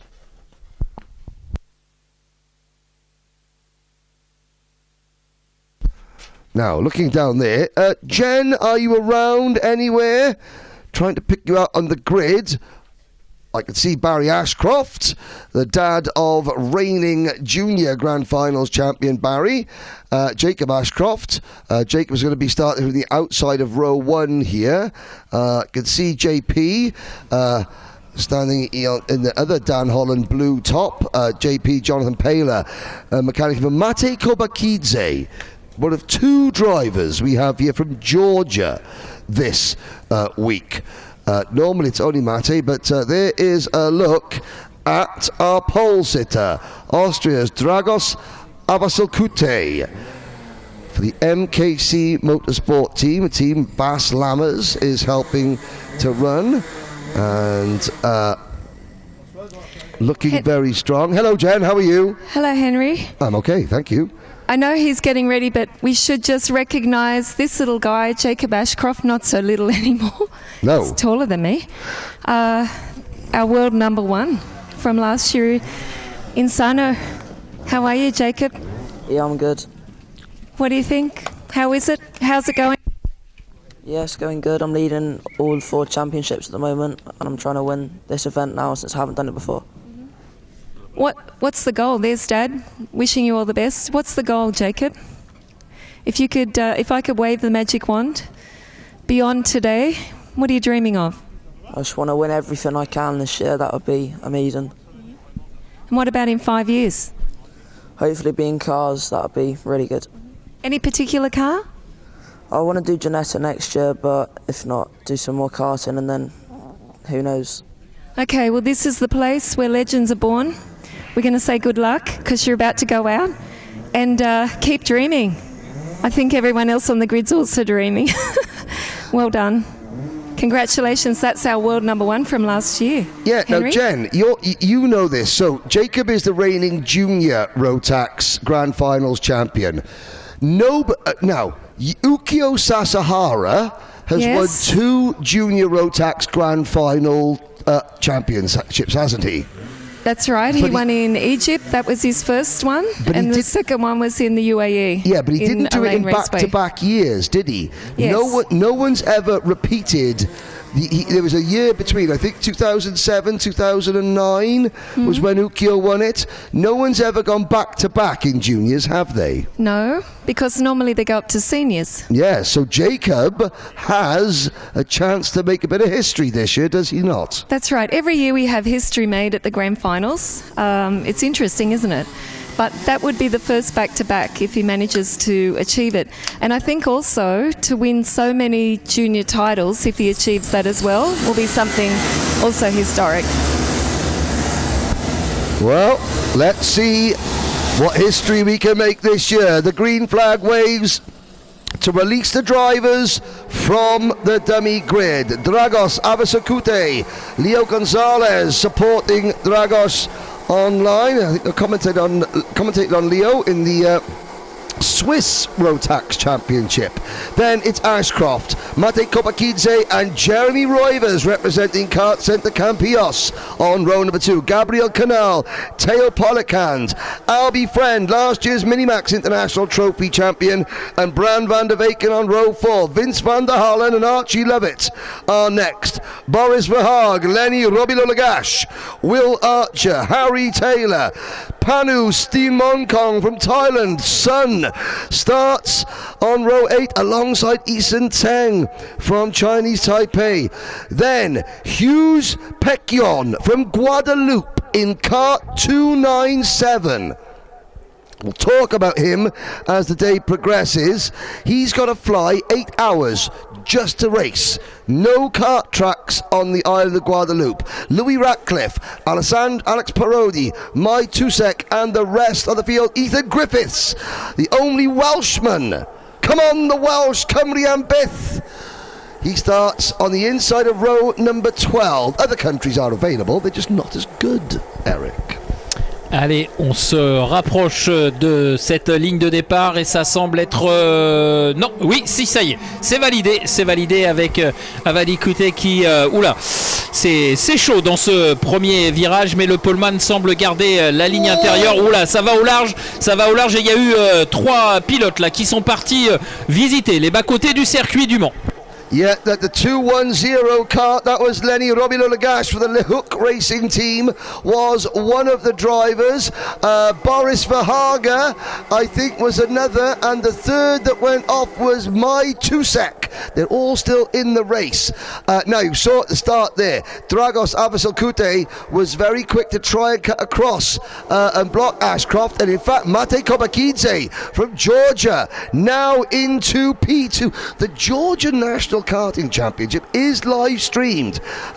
People need to go to they'll find it on YouTube. Georgia Karting, I think, is the channel, and yeah, not a great deal of people watch it, but it's good to see countries developing. And here comes Georgia's first karting superstar, Mate Kopakidze, mirror signal maneuver P1, and Ashcroft runs third. Roivers in that very smart blue-yellow coloured machine, Kart Centre Campillos run entry. He is there in P4. As the sun now replaces the dark clouds, it's going to get very, very hot this afternoon with predicted temperatures of over 30 degrees. Allez, le groupe de tête qui s'est reformé avec la manœuvre de dépassement de Kopakidze qui prend la tête de cette manche de qualification du groupe junior avec les pilotes des groupes B et D. Et derrière, eh bien, derrière le leader, c'est chaud pour Avali Kute qui a bien du mal à résister aux pressions importées et imprimées par Jacob Ashcroft. Jeremy Roivers est en 4e position et Friend et 5e sur la ligne de chronométrage. Here comes Ashcroft, but Avali Kute defends Albie Friend in the Strawberry Racing number 219 kart, picks up position. Albert Friend got black flagged yesterday for cutting the track. I think that is the first time that he has ever had a black flag in race. So Albie obviously now needs maximised results. Oh, and there's Roivers and is that the 253? That was Harry Taylor. Roivers and Taylor sort of squabbling over the same piece of tarmac. Taylor gets a bit agricultural in the 253. Now he comes back. The 288 of Teo Polikand is also in that mix, but Friend now has to get good results to minimise the damage of that black flag yesterday. because, we got a kart off at the side of the circuit coming out of turn number 1. I think it's Antoine Grissel and Vince van der Hallen have, neither have come round. Van der Hallen has, but Antoine Grissel in kart number 229, that is the Kart Pro Racing entry out of the race. Friend passes Ashcroft. These two, there's Grissel's kart, Kart Pro Management machine out of the race. Ashcroft and Friend, their careers have been intertwined over the last, I'd say, three seasons. They've had so many classic battles, but now they need to work together to catch Mati Kobakidze. Et on a une perte de position pour Antoine Grisel qui était aux avant-postes et qui est désormais pointé en 31e position après certainement une touchette avec Van der Haal, le pilote belge numéro 238 238 pardon, alors que devant on a toujours ce groupe de tête constitué de 4 machines avec légèrement mais très légèrement détaché Kobakidze et derrière Fren, Ashcroft et Avassi Lakuite qui sont lancés à sa poursuite. Voilà, il y a 5-6 mètres d'écart entre le leader et ses poursuivants. Mais pour l'heure, il ne faut rien lâcher. Il faut unir ses efforts pour revenir sur Kobakidze qui semble vouloir prendre la poudre d'escampette, si vous me permettez cette expression. Friend, Ashcroft and Avasokute closing in on Kobakidze. Last time around they were 0.2 of a second quicker than the race leader. Behind them, Roivers is 5th, Gabriel Canal 6th, Lovett 7th, Polican 8th, Steen Monkong. I wonder if he's got his Lucky Labubu doll with him. Pano Steen Monkong in P9. Huge Pekyon 10th for Guadeloupe. Then it's Taylor, Radcliffe, Seng, Jensen Chalk 14th from 26th on the grid. Jensen had his go-kart stolen. Friend and Ashcroft, and Friend, that's the last thing he needed. Friend backwards, back in the race, but he has dropped several places. Ashcroft, is there a problem for Ashcroft? Looking down, maybe some damage. Robbie Lulagash, Archer, Vahaga, Parodi, Archie Rogers, Tyler has had a problem. So has Vince van der Halen. Mitant Jain, the Indian driver, also down towards the back of the field now. But up at the front, Kobakidze has now got a big lead over Avasokute. Il y a eu du grabuge en tête de la course avec ce contact et ce qui a permis à Kobakidze de prendre maintenant une avance confortable et le groupe de chasse a totalement explosé il y a quelques instants. Avassi Lakuite est désormais en 2e position. Et on va surveiller l'écart. Il a très précisément 1,5 secondes de retard sur le leader, alors que derrière, Ashcroft, qui a été victime de ce contact, est en train de rétrograder dans le peloton. Il est aux alentours de la 30e position. Wicked asks what Kiwis are racing. Well, Maxim Kerwin is the only New Zealander racing here this week. You've just missed his first race, but don't panic. He's got 2 more to go today in Junior Rotax. There is a move, number 292. That is Louis Radcliffe. Passing, I think, was it Harry Taylor? Radcliffe now into about 9th position. Pekyon is 8th for Guadeloupe. Steen Monkong 7th for Thailand. Albie Friend is down to 11th, and I'm looking down. Ashcroft has had to retire. Ashcroft, disaster for the reigning Grand Finals champion. We go back to this battle. There is the 205 kart of Gabriel Canal. This is the fight for 3rd, 4th, 5th. Lovett 3rd, Canal 4th, Polycand in 288 is 5th.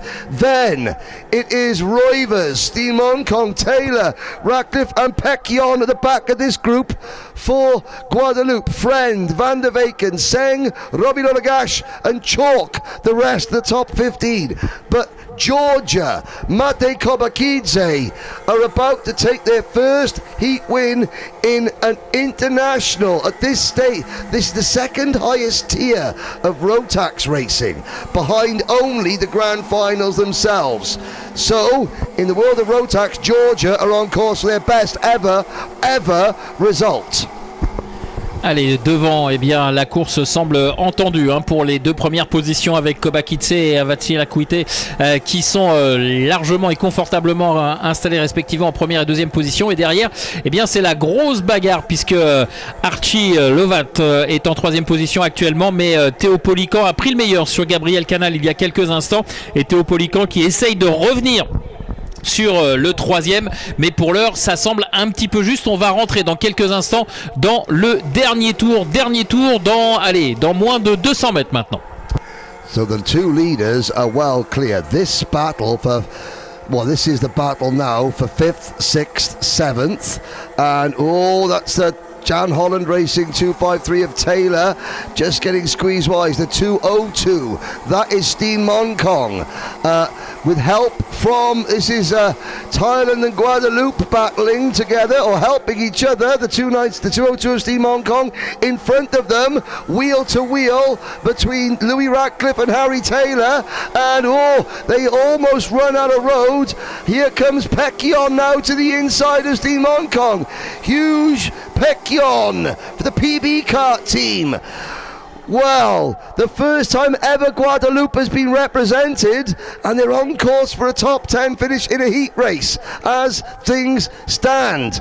But Georgia are about to cross the line to take their first heat win in this level of Rotax competition. Mate Kobakidze, Dragos Avasalkute, here's the battle for third. There's Friend, getting squeezed wide. He's got a bent axle. Albert Friend with a bent rear axle crosses the line. You can see his rear tyre all over the place. He finishes P15. Well, it's mechanically Taylor. We'll have some work to do on that wagon between races. Kobakidze, though, wins. Voilà, victoire de Kobakidze largement en tête devant Avatsirakwite. Derrière, eh bien, il aura manqué quelques tours peut-être à Théo Polican pour aller chercher la troisième place. Archie Lovat termine devant lui à la troisième position, et derrière on retrouve en cinquième place Gabriel Canal, nos deux Français donc dans le top 5. Harry Taylor termine 7e, Radcliffe 8e, Simon Cohn en 9e position et Tseng en 10e position. Alors qu'Albert Friends, le numéro 219, eh bien, a perdu énormément de place dans le dernier virage avec son axe de roue arrière qui semblait avoir un problème et qui ne lui a pas permis de défendre sa position jusqu'au bout. Voilà, une belle manche junior. Wales, we may not have anyone in the Lions rugby team now, but we do have a driver in the top 20 in this junior Rotax race, Ethan Griffiths, coming home in P18. Now, Ashcroft and Avasalkute, there's that incident at the start. All three of the drivers involved in that were able to carry on, and Lenny Robilolagash was able to recover to P11. Mate Kobakidze making the move on Avasalkute early in the race. Ashcroft and Friend battling now. Is this where it all went wrong between them? That's the end result of Albert Friend. And you can see his right rear tyre there. 1 minute. Bent axle. Unfortunately, Ashcroft retiring with damage. This was a good battle between the likes of Roivers and Taylor and Steen Monkong. Roivers there. Got to say about Jeremy Roivers, 221, his Dan Martin runs Kart Centre Campillos. He goes head to head with Harry Taylor there. I've been to Campillos many times. I've never seen a young man work as hard as Jeremy Roivers. He is always working, whether it's driving the pace kart, whether it's helping in the pits. I'm sure he's a little so-and-so occasionally, but always working really hard at the track that his dad helps to run, or dad runs. Probably the threat is, if you don't work, you won't race. How's that? Huge Pecchion dropped to 19th there on the last lap. So Guadalupe waiting for their first top 10. But Jen Wade, the sun is shining and the Minimax drivers are up next. Fantastic. Blue skies, sunny, good drivers. Hi, boys and girls. There they are. They're ready. Okay, now after that little bit of chaos in the juniors, I think we're ready for some good racing. We're ready for some good racing. So, front row. Here's Emerson. It's very focused. Fantastic qualifying. But on this side, the guy that almost beat him, Riley Murrow. How are you? All right, thank you. You? Yeah, I'm good. I'm good. Have you been over there having crepes or ice cream or anything? Only one last night, but besides that. I think that was well deserved though, wasn't it? Yesterday was a good day. Yeah, it was all right. I suppose it's only heat. Okay, so I see there's a few of your teammates here. Some of them are going good, some aren't so good, but they've got a little bit of work to do today. We're going to say good luck and leave you to it. Well done yesterday, P2. Okay, here we go. Oliver, a little bit different go-kart this year. How's it going? It's better, I think. Okay. What about yesterday, qualifying? How was it? I think I messed up a bit for the driver.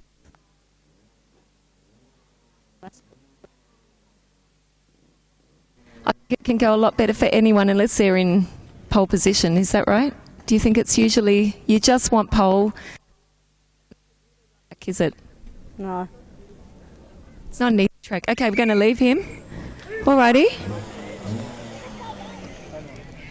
Yeah. Okay.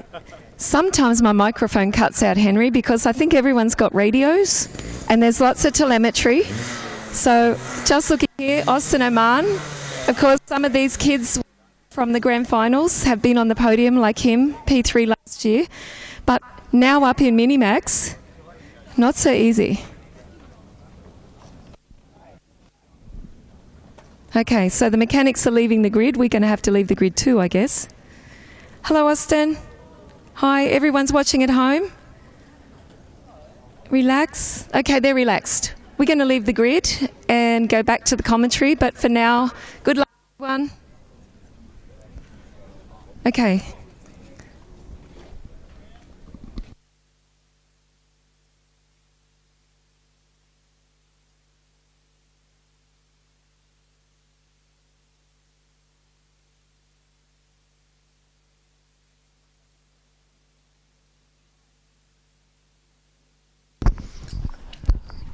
Well, there's Emerson McAndrew Uren. Eric, spark plug.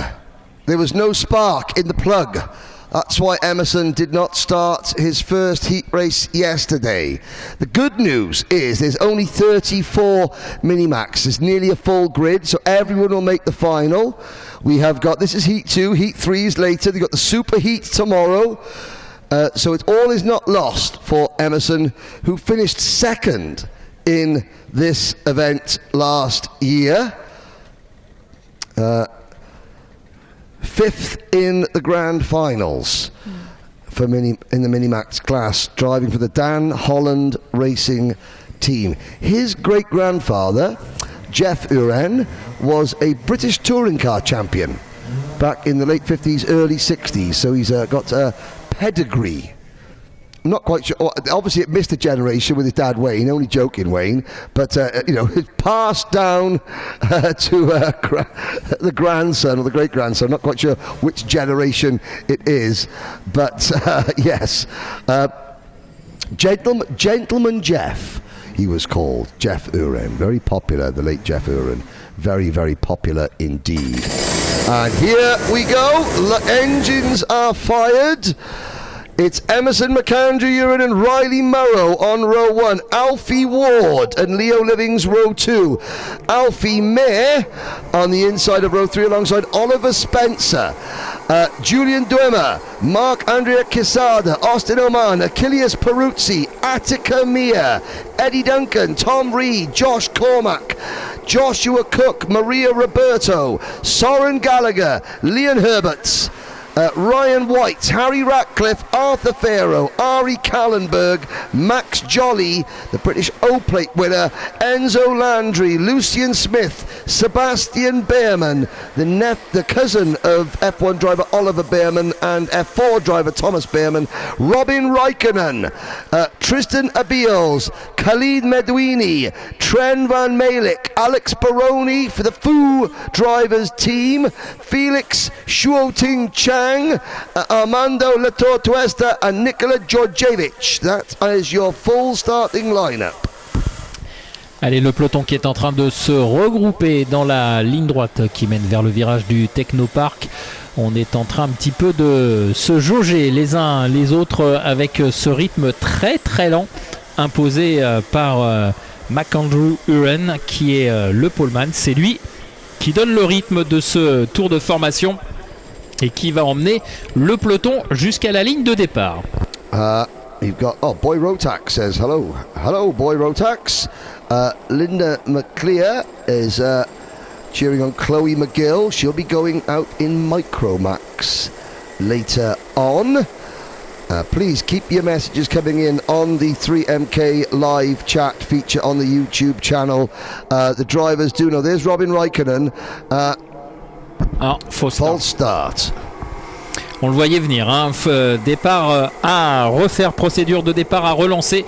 On le voyait, il y avait trop d'écart hein, sur les lignes. On a vu que McAndrew Uren était très très lent et puis tout d'un coup a accéléré et le reste du peloton n'a pas suivi.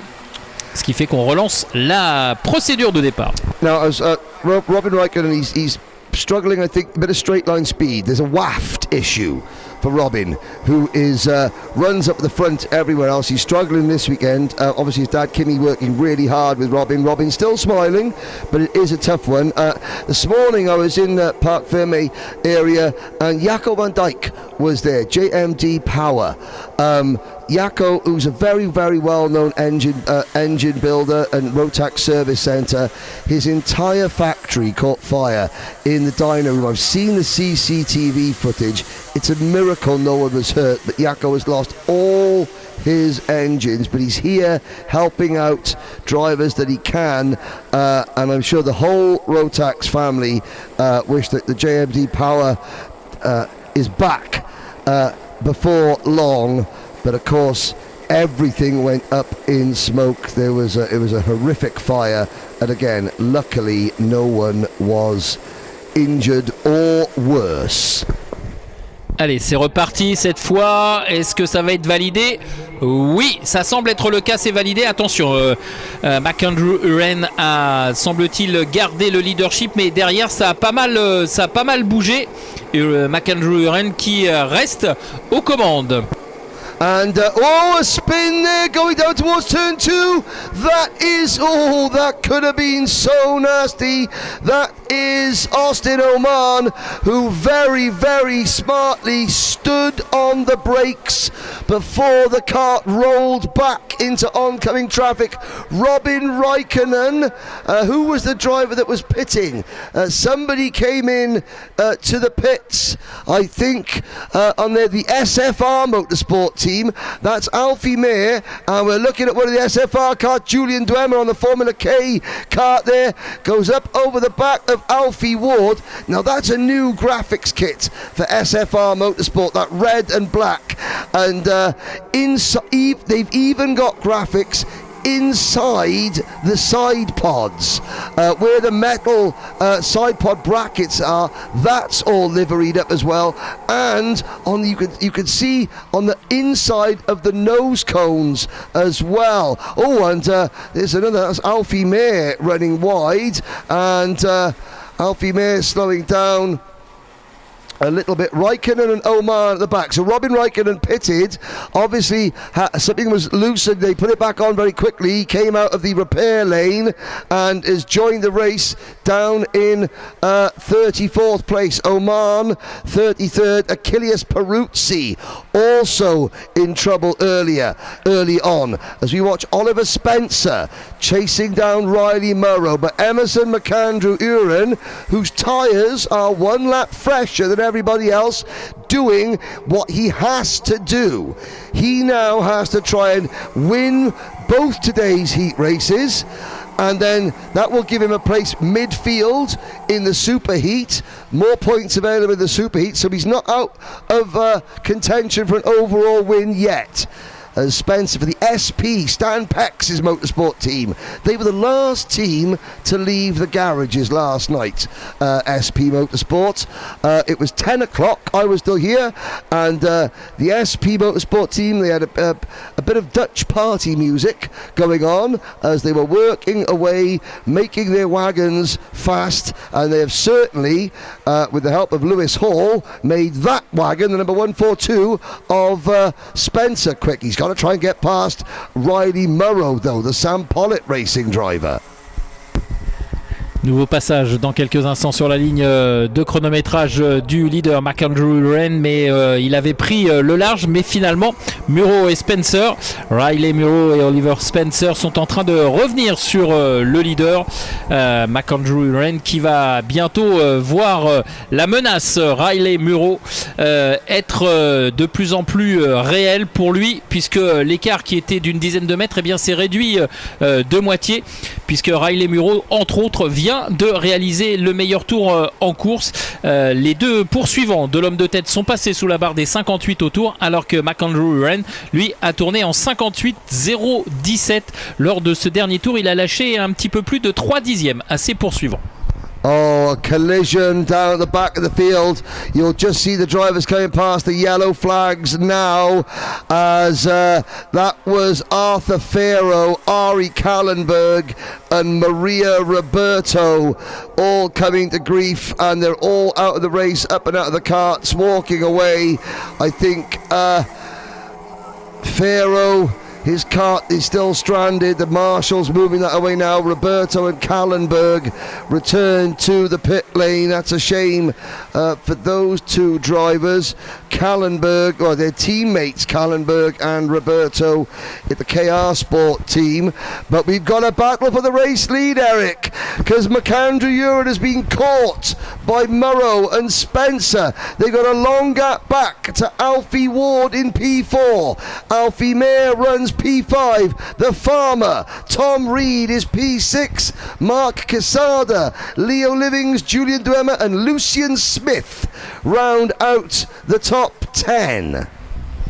Allez, c'est fait, hein. La jonction a été réalisée par Riley Murrow.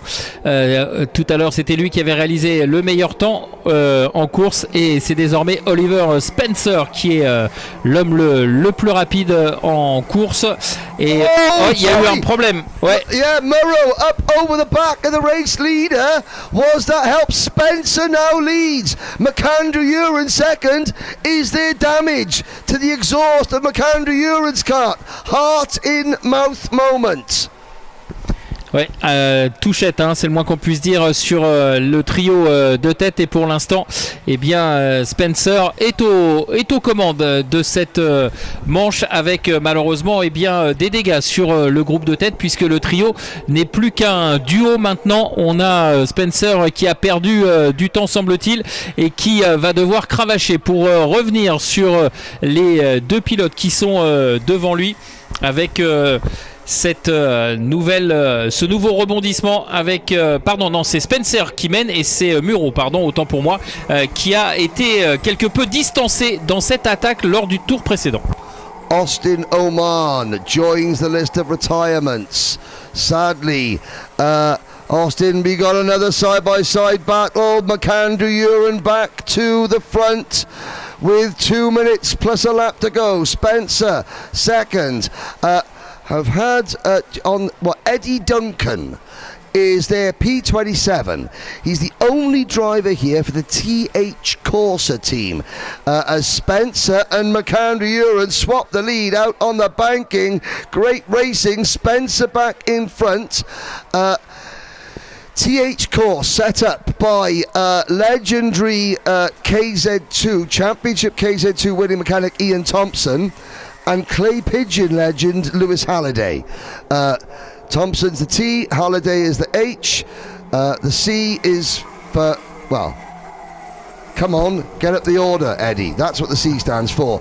And now, here comes Murrow. Spencer runs wide. Murrow back to the lead. McAndrew Uren second. Spencer third. Watch out for Alfie Ward in P4, closing in. Allez, ça bouge en tête de la course avec désormais maintenant Riley Muro qui est aux commandes. On a l'impression que Oliver Spencer a délibérément écarté la trajectoire pour laisser passer ses adversaires. Il s'est replacé derrière Muro et McAndrew Uren pour peut-être observer ses adversaires directs, mais en tout cas c'est une manœuvre un petit peu osée. On a vu en tout cas qu'il était très large. Derrière c'est Alfie Ward qui est en 4e position et Quesada, le pilote français qui vient de réaliser le meilleur tour en course, pointe au 6e rang de cette manche qualificative. Yeah, well, there is McAndrew Uren back in the lead. The Minimax Racing is always superb. Spencer tries to go a high line into Restaurant Curve. Doesn't lose too much ground. Ward getting closer and closer and closer as well. As, oh no! That was involved, and McAndrew Uren out of the race. It went a bit wrong there. Now Emerson has got to get back on, and he's got to try and salvage something. The clock has struck 0. Next time by, it will be the last lap board. Murrow and McAndrew Uren coming together. Spencer now second. Third for Ward. Fourth is Mayer. Quesada fifth. Then Reed, Livings, the Cookie Monster. Josh Cook is 9th. Smith, Jolly, Behrman, Gallagher, Radcliffe and Baroni. Alex Baroni for the Foo Drivers team. The team boss is a massive fan of the band The Foo Fighters. So instead of Foo Fighters, it's Foo Drivers. Well, and Baroni from 31st to 15th now. At Cormac, Atacamia, Van Malik, Landry and the rest. But it all got a bit tasty there between McAndrew Uren and Riley Murrow. The officials, I'm sure, will be investigating that one. Ça a été chaud entre Riley Muro et McAndrew Uren. McAndrew Uren qui a perdu des positions avec, semble-t-il, une touchette. Il est désormais 13e. Et la victoire, dans l'état actuel des choses, va se jouer justement entre Riley Muro. Et attention à Spencer qui est passé, me semble-t-il, le dernier virage, la ligne d'arrivée. Et on va voir, oui, c'est Spencer et Alfie Ward qui finalement profitent également de cette ouverture de porte, si l'on peut s'exprimer ainsi, pour prendre la 3e place. Alfie Mayer est 4e, Lucien Smith 5e, et où est passé Quesada qui est finalement 13e alors qu'il était dans le top 5 il y a quelques instants. Problème certainement dans ce dernier tour également, alors qu'on était focalisé sur la tête de course. Quant à notre ami, où est-il, McAndrew Uren, il termine 11e. Oliver Spencer grabs the win on the going into the penultimate corner for the Stan Pex Motorsport team. Alfie Ward following Spencer through for P2. Murrow finishes 3rd. Alfie Mayer in 4th. So, 2 drivers the top 4 for the SFR Motorsport team. Lucian Smith P5, Max Jolly P6. Looking down the order, McAndrew Uren was 11th. The top 12 drivers from the UK, although Alfie Ward's running under a UAE licence, all driving, apart from the, incredible performance there. Jolly, Livings, Cook 8th, Behrman 9th, Reed 10th, McAndrew Uren an aggrieved 11th. Let's have a look at the start. McAndrew Ewan makes a good getaway. And look at Spencer right on the outside line.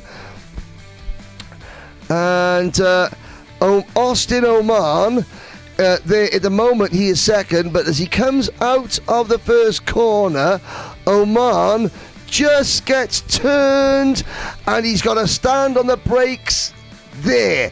Last year at that exact spot, there was a colossal accident in Micromax between Kenzo Greenhut and Marian Dokic, and that could have been a repeat there, but for Oman's quick thinking. It got very, very lively between the three British drivers. There is the departure of Emerson McAndrew Uren, and he gets going again. Spencer takes the win. And those, but watch out, those two red and black karts for SFR Motorsports, if they can work together, then they have a very, very good chance of winning this event.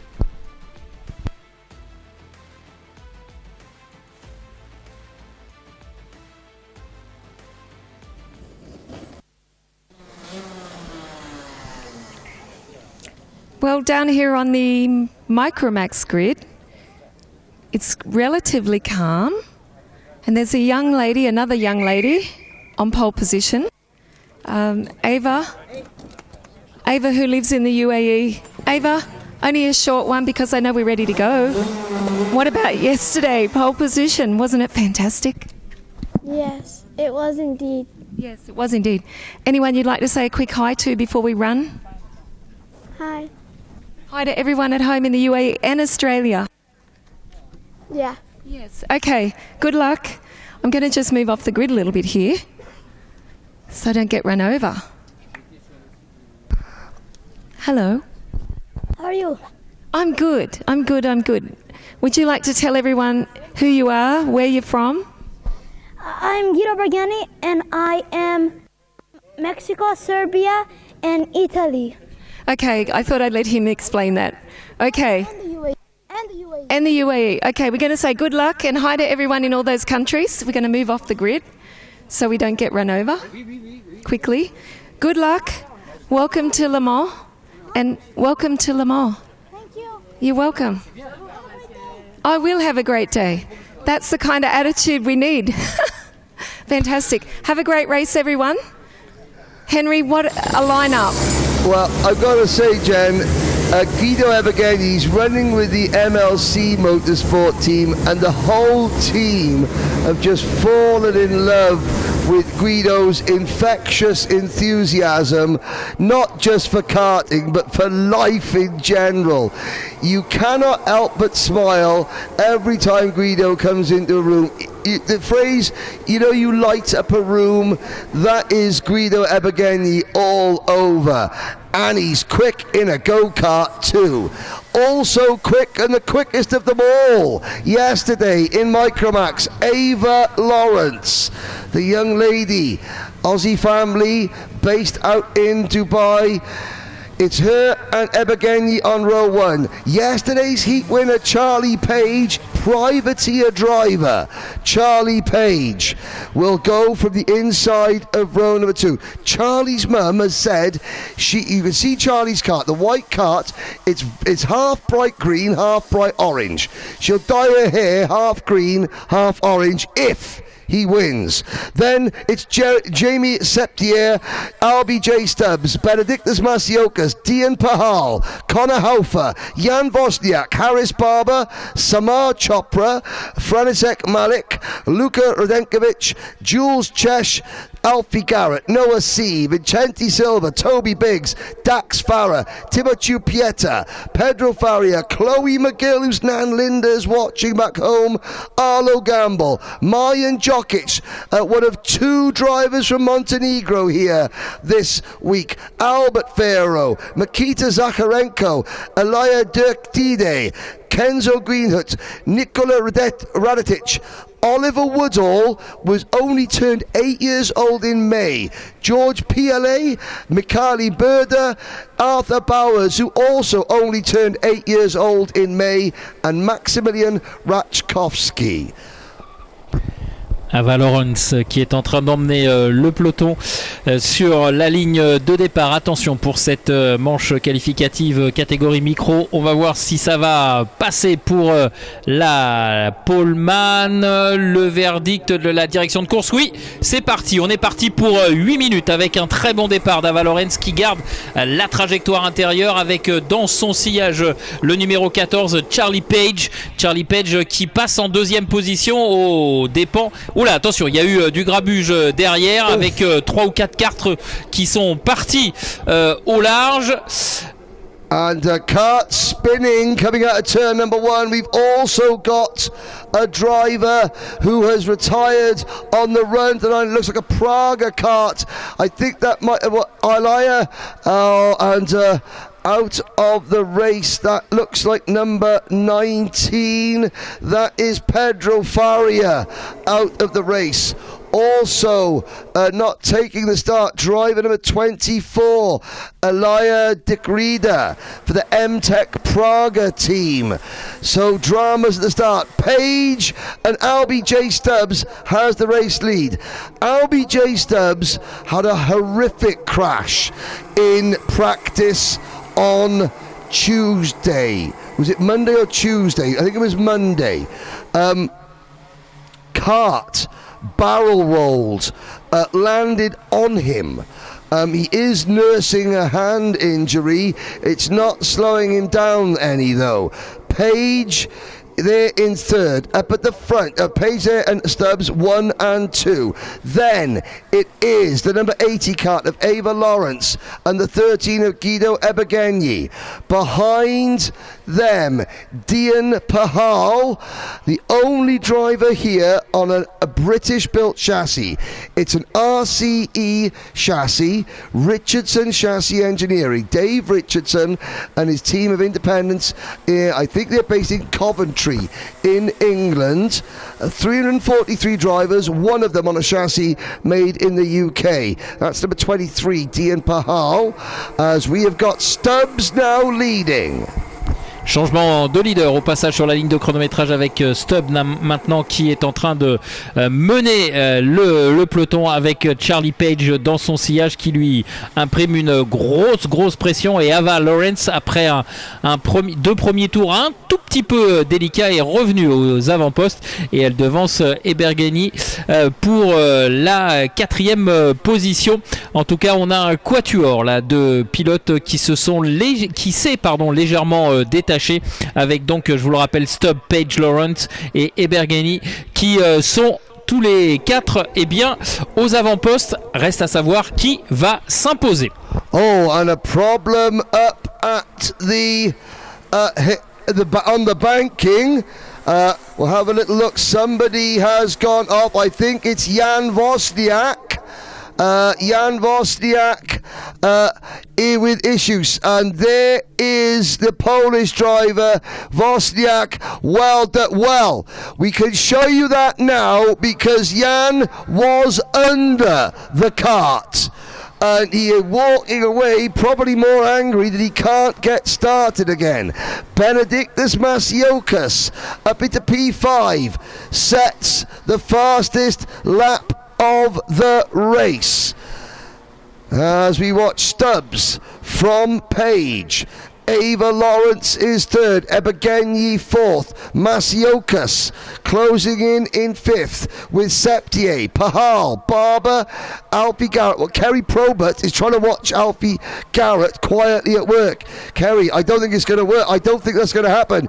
You need to start jumping up and down your desk. Tell your co-workers that Alfie is 9th at the moment at the International Trophy. There's Dian Pahal, the Sikh Sword of Kandar on the back of his crash helmet, the sign of Sikh strength and power. He's going to need some now to try and get back into the top 5. He's down to 8th.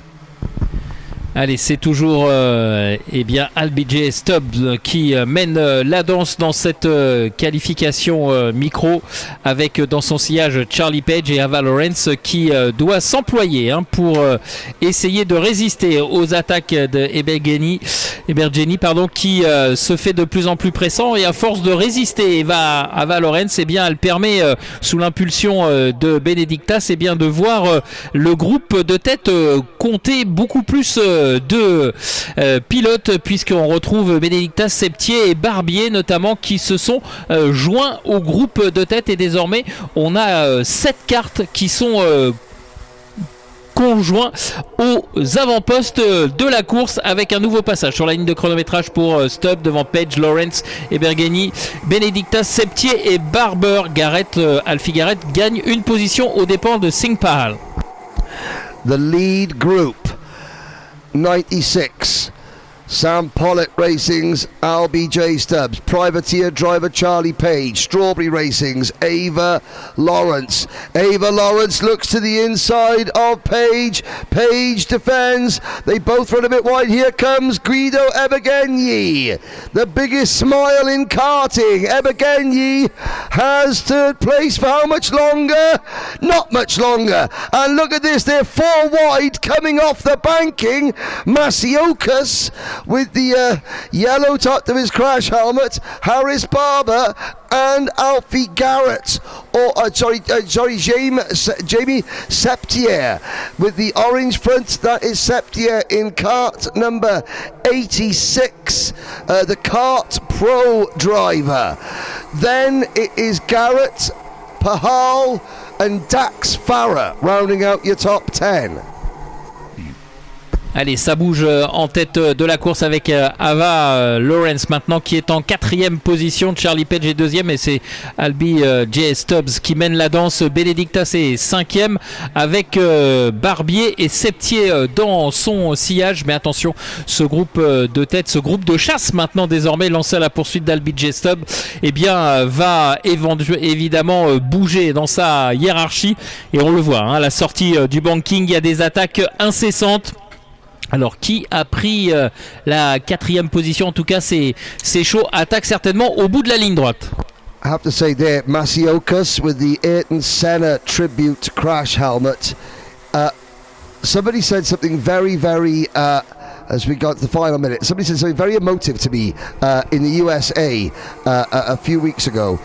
He said that even though Ayrton Senna has been gone for over 30 years, there is not a karting paddock of children anywhere in the world without an Ayrton Senna crash helmet. Such was his influence on the mindset of so many young racers. 30 years after his passing, there are drivers still watching and learning from the ethos and the mindset of Ayrton Senna. Quite remarkable, and that is a tribute to the legacy that he has left behind. Up at the front, Stubbs beginning to pull away. I'll remind you again, Albie J. Stubbs is driving. His hand is so sore, he can't lift the radiator flap. So in Rotax karting, you have the radiators, your drivers move the flaps up and down to adjust the temperature of the engine to give themselves a bit more speed. You can see Albie J. Stubbs' his radiator flap is up. He can't move it down. His right hand is strapped up. He is gritting his teeth and he is getting the job done. Page, Ebergeni, Masiokas, Lawrence, Septier, Barber, Garrett, Farah, Pahal, the top 10. Final lap. Sorry, Eric. C'est le dernier tour avec une victoire qui se profile pour Albie J. Stubbs, largement détaché aux avant-postes de la course, avec ensuite un groupe de chasse mais qui ne reviendra pas, un groupe de chasse emmené par Charlie Page qui devrait aller chercher la 2e position, et Begeni devrait aller lui prendre la 3e place. Benedictas est pour l'instant 4e, pas d'attaque dans ce dernier virage au moment où on négocie le virage du Technopark, et voilà la victoire pour Stubbs devant Page, Ebergeni, Benedictas et Lawrence. Jamie Septier, le premier français, termine 6e. did you notice as Albie J crossed the line, he gave a fist pump with his left hand? That's because that's the only hand that's working. He has just won. Well done. Obviously, he's got his mum and dad. His younger brother is here, Curly Stubbs. Sam Fugit, Teddy Pritchard Williams helping him on the driver coaching, the mechanicking side. He even said himself on Tuesday, I'm going to miss a couple of practice sessions. I'm not going to do a few practice sessions, just I don't want to aggravate my hand too much. And that was a very wise choice from young Albie J. In the paddock, his van is the one with the graffiti stencil of him on it. It's a magnificent piece of artwork, I have to say. There is your top 12, Chloe McGill, the young lady from Scotland, P13 for Chloe.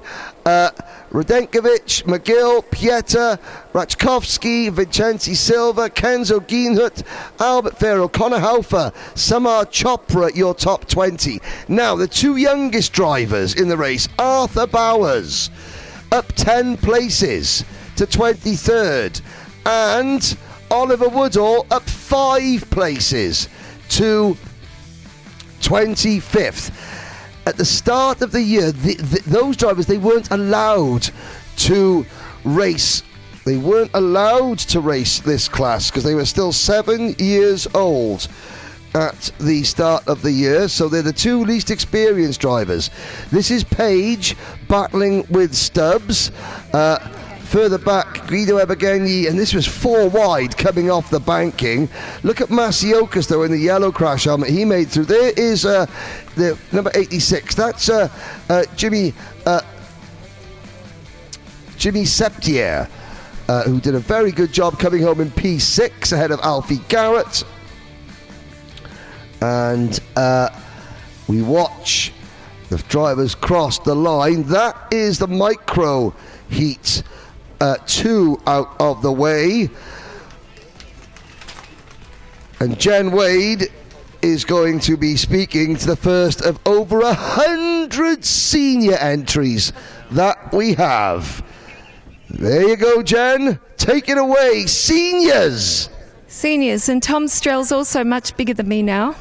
Tom's, I remember you racing Micromax, Minimax, Junior Max, front row, Senior Max. Yeah, it's quite crazy that it's front row here in Lemore, and it's very good. Now, we talked to Jacob Ashcroft about what's the dream. He won the grand finals last year. You've been very close, always to the front since I remember you racing, all the way from Latvia. What's the dream? We hear where legends are made.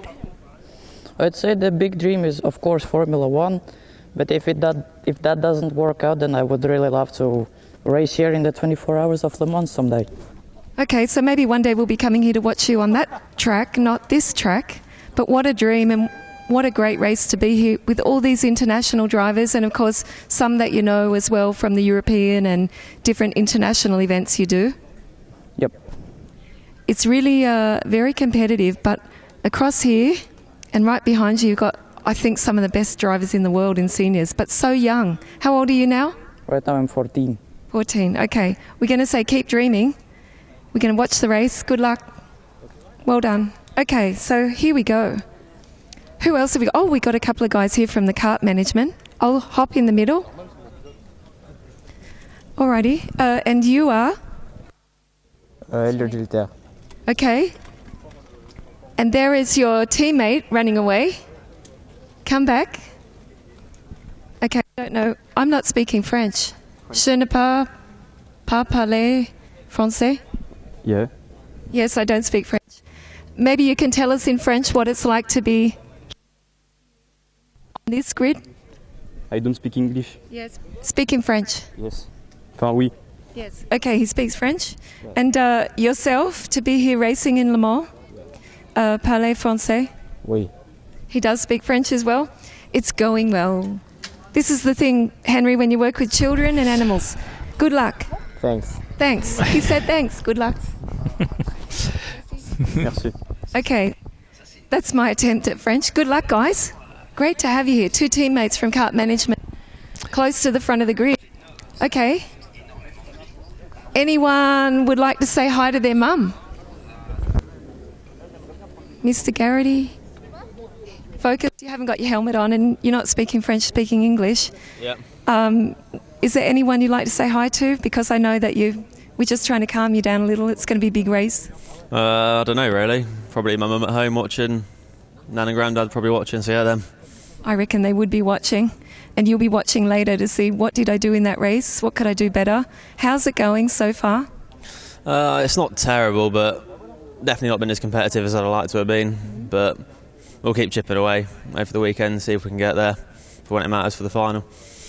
Just for everyone watching, what's it like to race on this track? If you were explaining, the surface, the grip, tell us about it. It's a nice track. I quite like it. This is like quite a lot of long straights. Yeah, the toe's quite big here. It's not the grippiest track, but then, to be fair, it's probably grippier than a lot of the UK tracks we're used to, so yeah. And what about the competition? Yes, I mean, it's sort of just... Obviously, it's a very good grid, but it's sort of no different to a normal European weekend, really, so I'm used to it, yeah. Used to the pressure. What's the goal, excuse me, in this race? As you say, you want to get a good position, you want to be in the final. The strategy, 1 set of Mojo tyres for the weekend. Yeah, it's obviously then not to try and wear through the tyre too fast, because it's important to keep them for the final, but just a sensible finish will do me. How are you handling this temperature? To be fair, it's been nice and hot the last couple of months abroad, so I'm sort of used to it again, but yeah, just drinking a lot. That's good. Hydration. Okay, we're going to say good luck. Thank you, and hi to everyone watching at home. And Jen, just quickly, Jen, Kian made his car racing debut a couple of weeks ago as well. Okay. And did very, very well in his car racing debut. I'm really glad you spoke to Elio Gilter. Elio was about to withdraw from the event yesterday. He had 2 DNFs. He's up at the front for the Kart Pro team in Kart 307. He was about to withdraw from the meeting, but he went to the stewards and the steward said, Elio, don't withdraw. Tomorrow is a new day.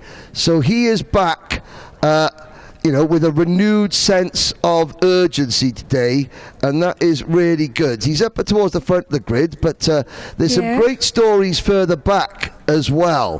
Who are we standing next to that we can pick on? Well, we've got Carol here from Poland. Oh, well, speak to Carol from Poland. Hello, Carol. Yes. Got to have a shout out to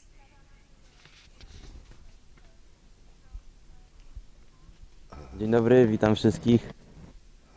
but I'm not sure if you heard it, Henry. I've got a little bit of a problem with the microphone if I'm too far back. Well, tell Carol to get quicker then. If he wants an interview, he's got to qualify better. Henry said to get quicker. Okay. Thank you, Carol. To all our Polish friends watching, and I know there's a lot. Yvonne, I'll see how this works down here. I think there's so many radios on the grid. Sometimes my microphone's cutting out. Another one of our lady drivers, and of course, one of our leading lady drivers. What happened yesterday? Well, yesterday I went for the move, and then it kind of didn't go as planned, but we were ready to do better today, so we kind of have to raise it and be better now. I mean, how hard is it jumping up from juniors to be on this grid? Can't really say, to be fair. It's not bad, but it's a lot of difference, with the thinking, most of it. Mm-hmm. And of course, we know you work extremely hard. I know you do, because I'm also based in Austria. You're in the gym, you're on the sim, you're not only racing, but you are working really hard in the gym, aren't you? Yeah, kind of a lot. Yes, we're going to say good luck. There she is, Yvonne Simeonova. Good luck. Okay, another one of our ladies on the grid. Fantastic. Let's have a look. I'm looking towards the front. Okay, let's see. Noah's there. Tom's we spoke to already. Okay, Lewis Goff on the second row. What a star-studded lineup. And so young, so many. Well, So many. A lot of people, Jen, are saying that this event is going to be harder to win than the grand finals themselves, because you've got about 80% of the drivers that would normally be at a grand finals, but instead of being on equal equipment like you are at the grand finals, that Rotax provides equal equipment for everyone, everyone's brought their best kit here. So this could be the hardest race of the year for all these drivers on Saturday in the main event. Only 72 of them will go through to the superheat tomorrow, and then that'll be cut back to 36 for the final. 108 entries. Incredible. It is incredible. And remember too that when you win your national Rotax Max Challenge and you take the ticket to the grand finals, whoever gets second, third, fourth and so on isn't there. But here, everybody can be here, obviously depending on the size of the grid, but there are many of the best drivers here in the world. Oh yes, and the engines are fired. Here we go then. Tom Strella from Latvia and Lloyd Hare from the United Kingdom on row number 1. Noah Janssen and Lewis Goff, row 2. Elio Gilter and Rafael Benatuil, row 3. Baptiste Levesok, Thomas Verheyen, Kian Garrity and Ruben Verheyen. Ruben is the older brother, Thomas the younger brother.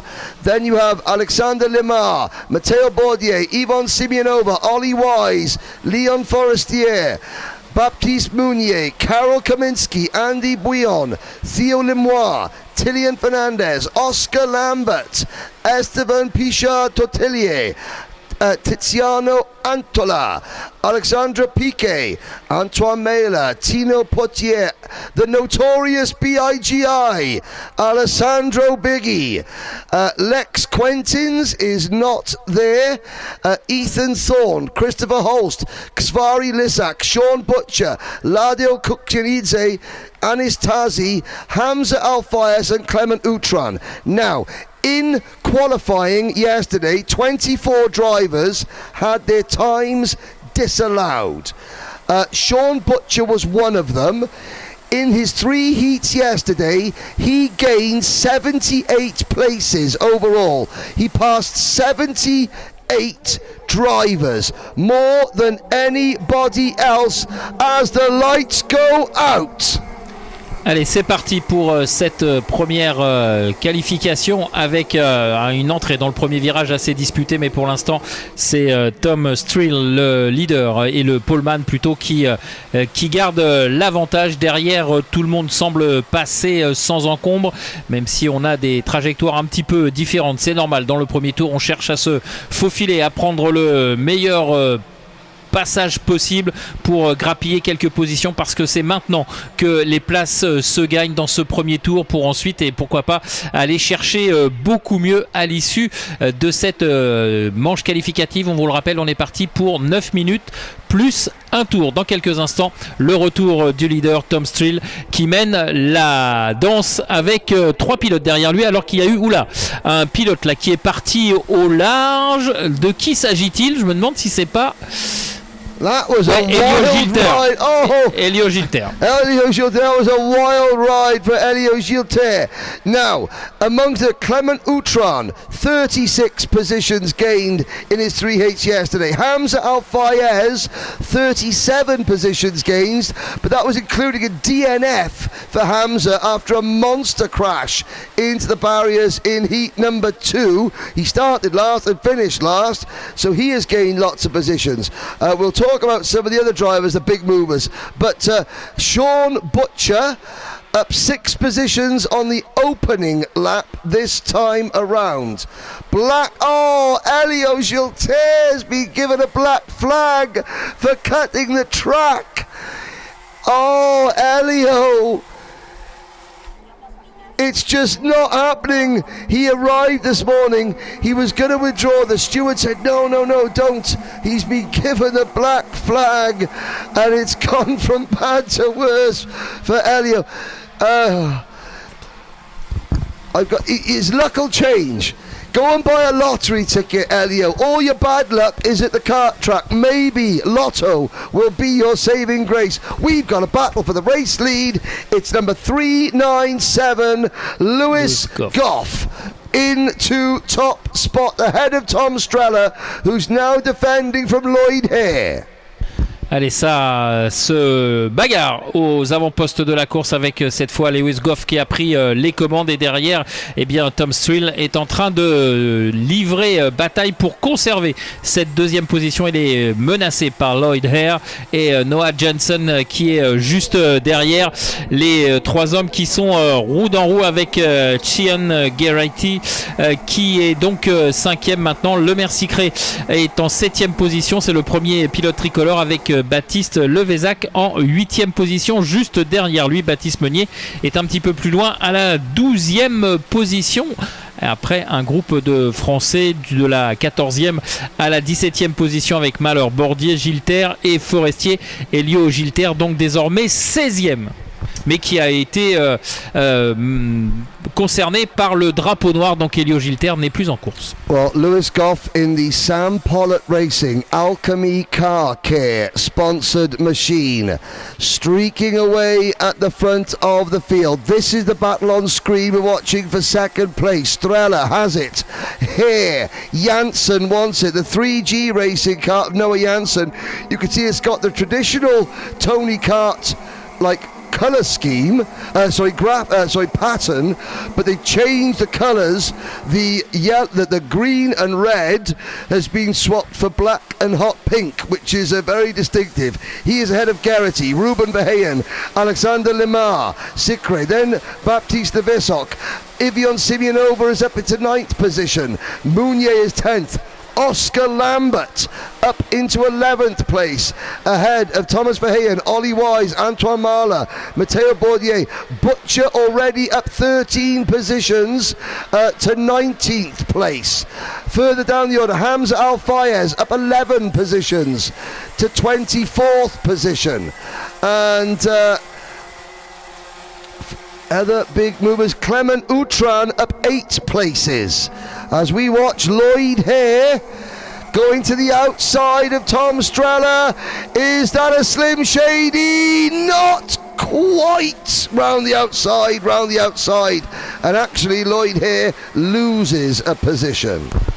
Noah Jensen qui est passé en 3e position au virage numéro 1 puisque Lloyd Hare essayait de faire l'extérieur. Malheureusement il s'est fait contrer et a été obligé de laisser passer le pilote allemand Noah Jensen pour le gain de la 3e position devant Lewis Goff. Est un petit peu détaché maintenant, même largement détaché. Il compte un peu plus d'1 seconde et demie d'avance et Tom Strill qui essaye de faire la jonction, mais ça va être compliqué maintenant. Il reste un peu plus de 3 minutes 30 plus un tour dans cette manche qualificative et c'est bien engagé pour Lewis Goff après Tom Strill et Noah Jensen et Cian Geraghty qui sont en 3e et 4e position.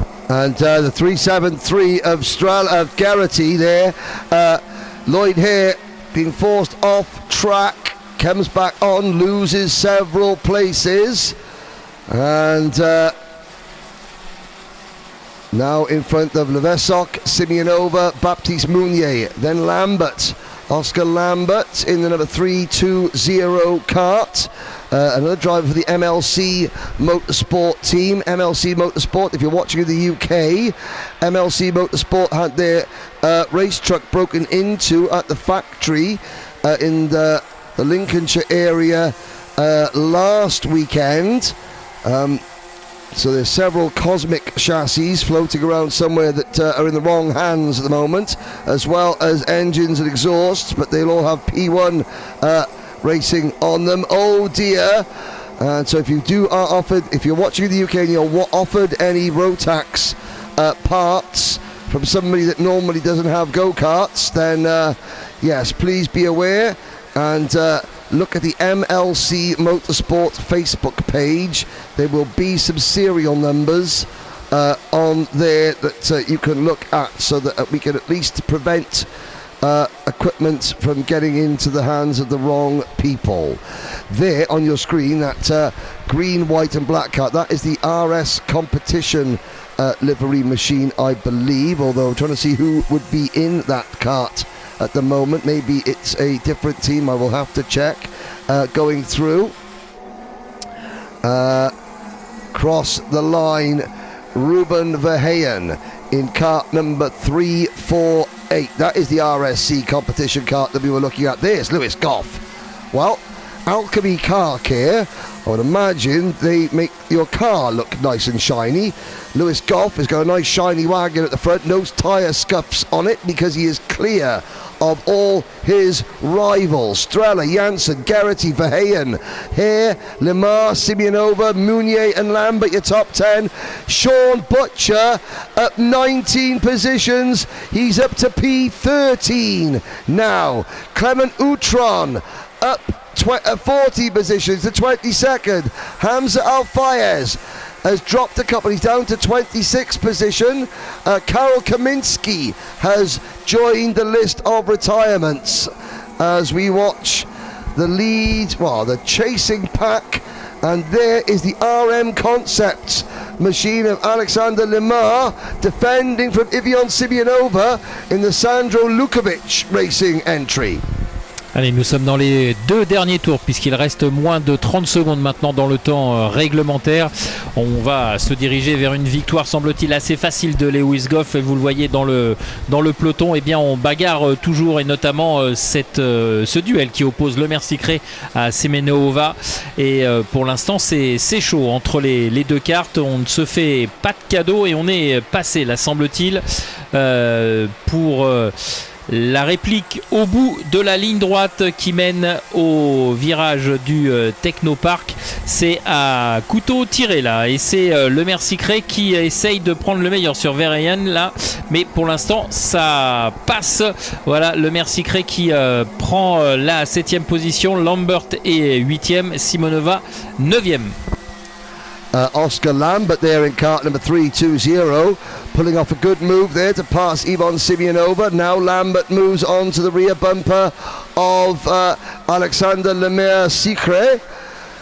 As this is the fight on your screen for 7th position. They head out through turn number 10, that fast right-hander. Photographer is crouched everywhere, getting the best angles of Isaac Lambert, and picks up another position for the MLC Motorsport team. And the driver in red and black, who is now looking for make a move on Simeonova. Oh, that was Baptiste Mounier, and Simeonova has lost a nose cone. That's disaster for the Austrian lady, and Baptiste Mounier comes back on track as well. You saw the move happen, and just jumped over as the checkered flag has come out. Lewis Goff is your winner.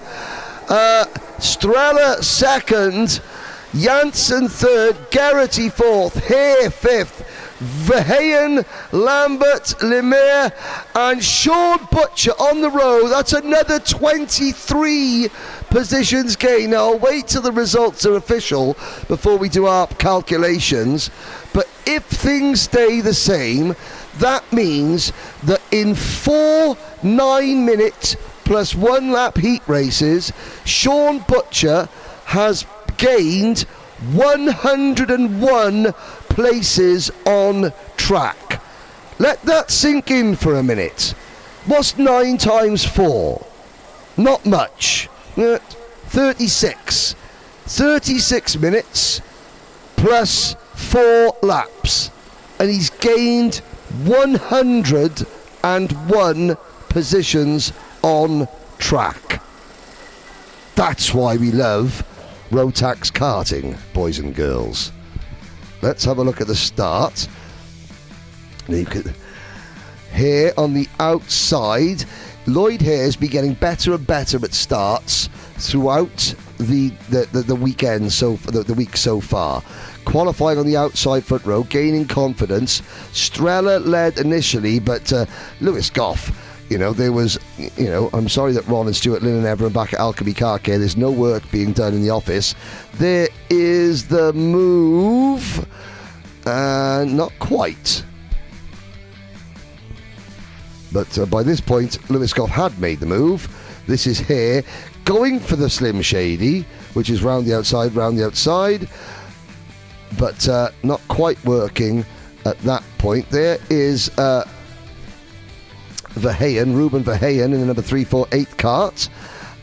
Good battle behind the 366 of RM Concepts, Alexander Lemore.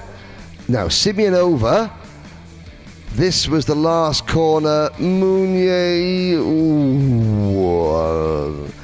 Unfortunately for Yvonne Simeonova, she will return to Parc Ferme minus a nose cone, which gives the technical team a bit of a headache because, of course, technically that's a non-compliance.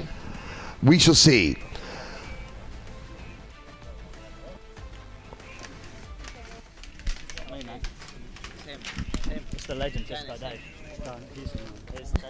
Well, there's a bit of an argument down on the grid as to who will talk to me. But Matthew, what about yesterday? Yeah, it was good. It was pretty hot. Lots of racing. Yeah, it was good. It was. It was exciting. Got to keep getting my microphone to work here. Every time I'm around everyone's radios, I think they're cutting me out. But it was a good day. What a spectacular event. Great competition. Of course, great for you. You're at the front, but we know you as a European champion last year. Now you stepped up to cars. What are you doing? Well, whatever I can, really. I started the year doing the Mugello 12 hour, which we won, and then went to Spa, and then did the GT4 European as well. Mm-hmm. Is it really different, that transition? Because I think that's the dream. Obviously, we talked to a lot of the boys. What's the dream? And girls? Yeah, it's quite different, especially the GT4, because they're just a road car, really, so they're really heavy, not the best brakes, so they're quite big and different drive, whereas like the GT3 and stuff like that, it's a bit more comparable to the go-karts. Mm-hmm. Can you imagine yourself racing over there on a big track? Yeah, hopefully in a few years will be nice. I can't wait for that. I've been to Spa, I've done the 24 hours, in the media, not in the car. But it is an exciting race. It's about teamwork. It's heartbreaking, but it is so special. I can't wait to see all you guys there. Some of the grand finals winners, Henry, are already over there racing Lemore on the podium. Charlie Eastwood, you know him? I know of him. I don't know him personally, but yeah, no, there's quite a few people that step up. Generally, the people that haven't got the budget to go down the Formula route, and yeah, there's a fair few that are doing a good job. The only thing is, the Formula gets a little bit kind of fickle in there, that you're sort of wondering how long you're in there for, and then there's guys that are in there, like Kimi, obviously, we won't say he's here. They're there for a long time, they're really good, they're not going anywhere. And you know a lot of those guys from the UK who are Formula One drivers as well. But yeah, it's great to see here, and we're going to keep dreaming, because this is the place. Good luck. Matthew Higgins. Everyone knows Matthew, I guess, a lot of people. Now, a lot of the UK drivers looking at me like, okay, don't talk, but mechanics are leaving the grid. I won't go too far down the order because I lose my connection. Some of the French drivers here, again, towards the front of the grid. Now, yesterday we saw one pole position, obviously, Simon, in this class. Will we see more winners from France? Because last year and every year they just show up in the end. They know the track. They're very comfortable with it here in Le Mans, so we're going to have to see. But what a grid. Again, let's have a look. Tino, now, good and bad results, I guess. Our Swiss driver, also one of the well-known drivers from European and other racing. How are you feeling? Yeah, really good so far. Won all my 3 heats yesterday, so we tried to keep that going. Mm-hmm. Of course, your teammates there. Are there any kind of team orders? There's no team orders, but it would be nice to finish 1 and 2, of course. Of course it would. We're going to say good luck. And of course, how old are you, Tino? 16. 16, a little bit younger than Matthew. Of course, he's also a driver coach. So maybe, if you follow him for a little while, he gives you a few tips. Yes, he's nodding. Okay, great. And anyone you want to say hi to in Switzerland? No, not really. No, they're all here? They're all here, yeah. They're all here. Okay, hi to Switzerland anyway. Good luck. Well, everyone's here, so... Good luck to everyone. Yeah, Jen. So yesterday, 3 wins out of 3 for Tino Sidler, 2 wins and a second place for Matty Higgins. I believe it was a second place, or was it a third? I think it was second. If Matty can beat Tino, that would tie them at the top of the point standings overall. That would be something that is not lost on either driver when it comes down to sorting out. But watch for the number 326, that's Sodikart. Mehdi Lassoue, also good. He starts third. Leon Hasty for Craft Motorsport is P4. Hugo Grasto and George Nasser are next. Oscar Guccio and William Pemble on row 4. Jort van Wyk, Tituan Lescaye on row 5. Rafael Morrow, Ruben Morel, Macaulay Bishop was a race winner yesterday, and William Antrobus on row 7. Flynn Fitters, Rafael Boomer, Manolo Sondin, Orange County, California's Charlie Smith on row number 9. Kacper Sitko, Hugo Lacroix, Gabriel Jimenez Serrano, Owen Neve had a throttle stick open yesterday. He goes from row number 11. Lola Gervais, brave young lady. She rolled out of her cart yesterday. She's back in it today. She starts alongside Toby Lien. Eddie Veddy, Hugo Veddy. Eddie Vedder? I was thinking of, I'm sorry. Hugo Veddy, Matisse Favris, Hugo Rochon, Philippe Pagnier, Luis Comin, Sebastian Koch, Nolan Lemore, another driver on the move after an exclusion in qualifying. He has overtaken 33 drivers in his 3 races so far. Tom Bio is next. Kai Veach has overtaken 50 drivers. Jan Pinto overtaken 46 drivers. Then James Tester and Yanis Martin at the back of the field. We come to the line, we don't go racing. We'll talk about quickly. So, in qualifying yesterday, there was what the rule are: you have to be out of the pits before before 3 minutes before the end of the session. A bunch of drivers did not do that, so they were excluded. Then you're not allowed to roll out and slow down during qualifying. Other drivers did that, so they were excluded. Tom Langlois had an incident and didn't record a competitive time. So 24 drivers starting were excluded from qualifying, and now, the top 10. Lemore gained 33 places, Outram 36, Alfayez 37, Cameron Nelson, who we'll see in the next race, 41. Jan Pinto's gained 46, Kai Veach has gained 50, Arthur Roban has gained 51 places, Tom Langlois 56 places, Lewis Gilbert 60, and Sean Butcher 78 places. That was after 3 races yesterday, and we'll keep that updated as the final 2 rounds of heats goes on today, because of course wherever you qualify, you start every one of your 5 heat races in seniors from that position. So Sean Butcher plus 101 aura at the moment. That is how many positions he's gained in 4 races. Here we go again.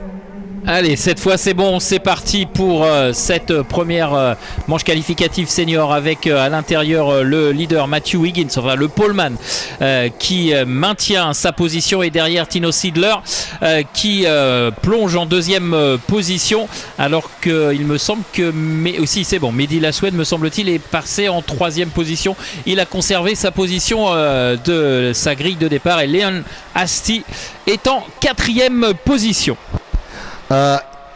Leon Hasty there in the bright blue race suit for Craft Motorsport. In the UK, he has to drive as a junior, but obviously there's a slight difference in the age brackets between the UK and the rest of Europe, which is why he's in senior here. But he's definitely one of the youngest drivers in the class. Mehdi Lassoue. A big hello to Mehdi's father, Sami Lassoue, watching at home on the live stream. Had a message saying he's not here, he can't be here this week, but he's watching and he wants to wish Mehdi the best of luck. Now, Matthew Higgins leading. Let's just remember, yellow flags waving down at turn number 1. Carte qui s'est retournée, carte qui s'est roll off Oh, that is another kart And on its roof. There is a kart on the right end of the track. 2 drivers are up and out of their karts, walking away. In fact, one of them gets back in their kart. I think, was that the 3-2-1? If it was... red flag. Ah, red flag. Hugo Rogion. The red flag is out. Trying to see who that was. Well, okay, red flag out on that one. So we'll have a full restart. Looking down there now. That was a very nasty impact. Have bits of that kart gone into the pit lane? That is what is the concern.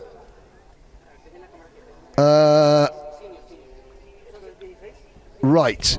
So the drivers are okay. There is concern for somebody watching on the pit wall.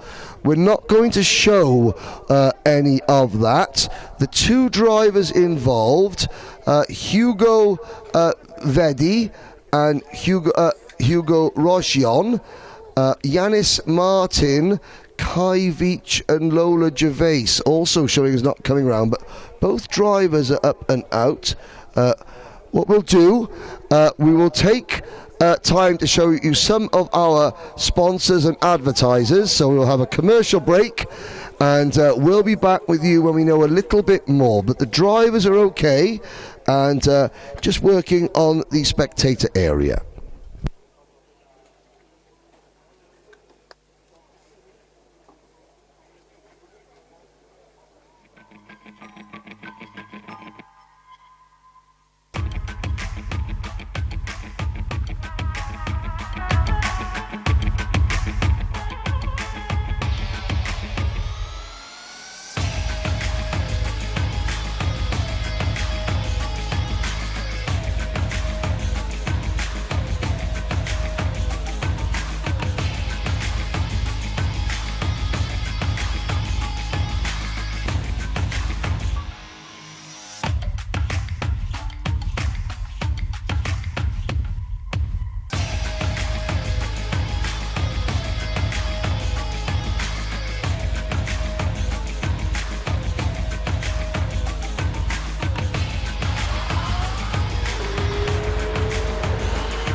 Why do you come here? Is this your career? Or is it all about fun? A chance to get away and leave it all behind?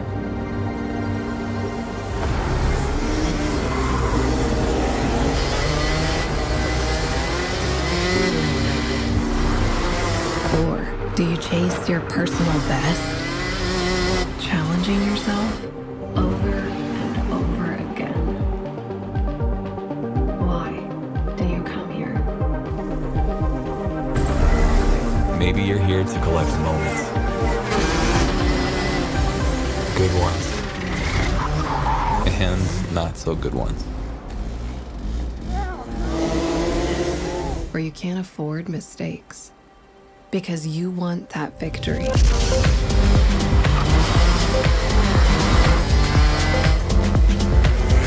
It's all about this one moment when the hard work finally pays off.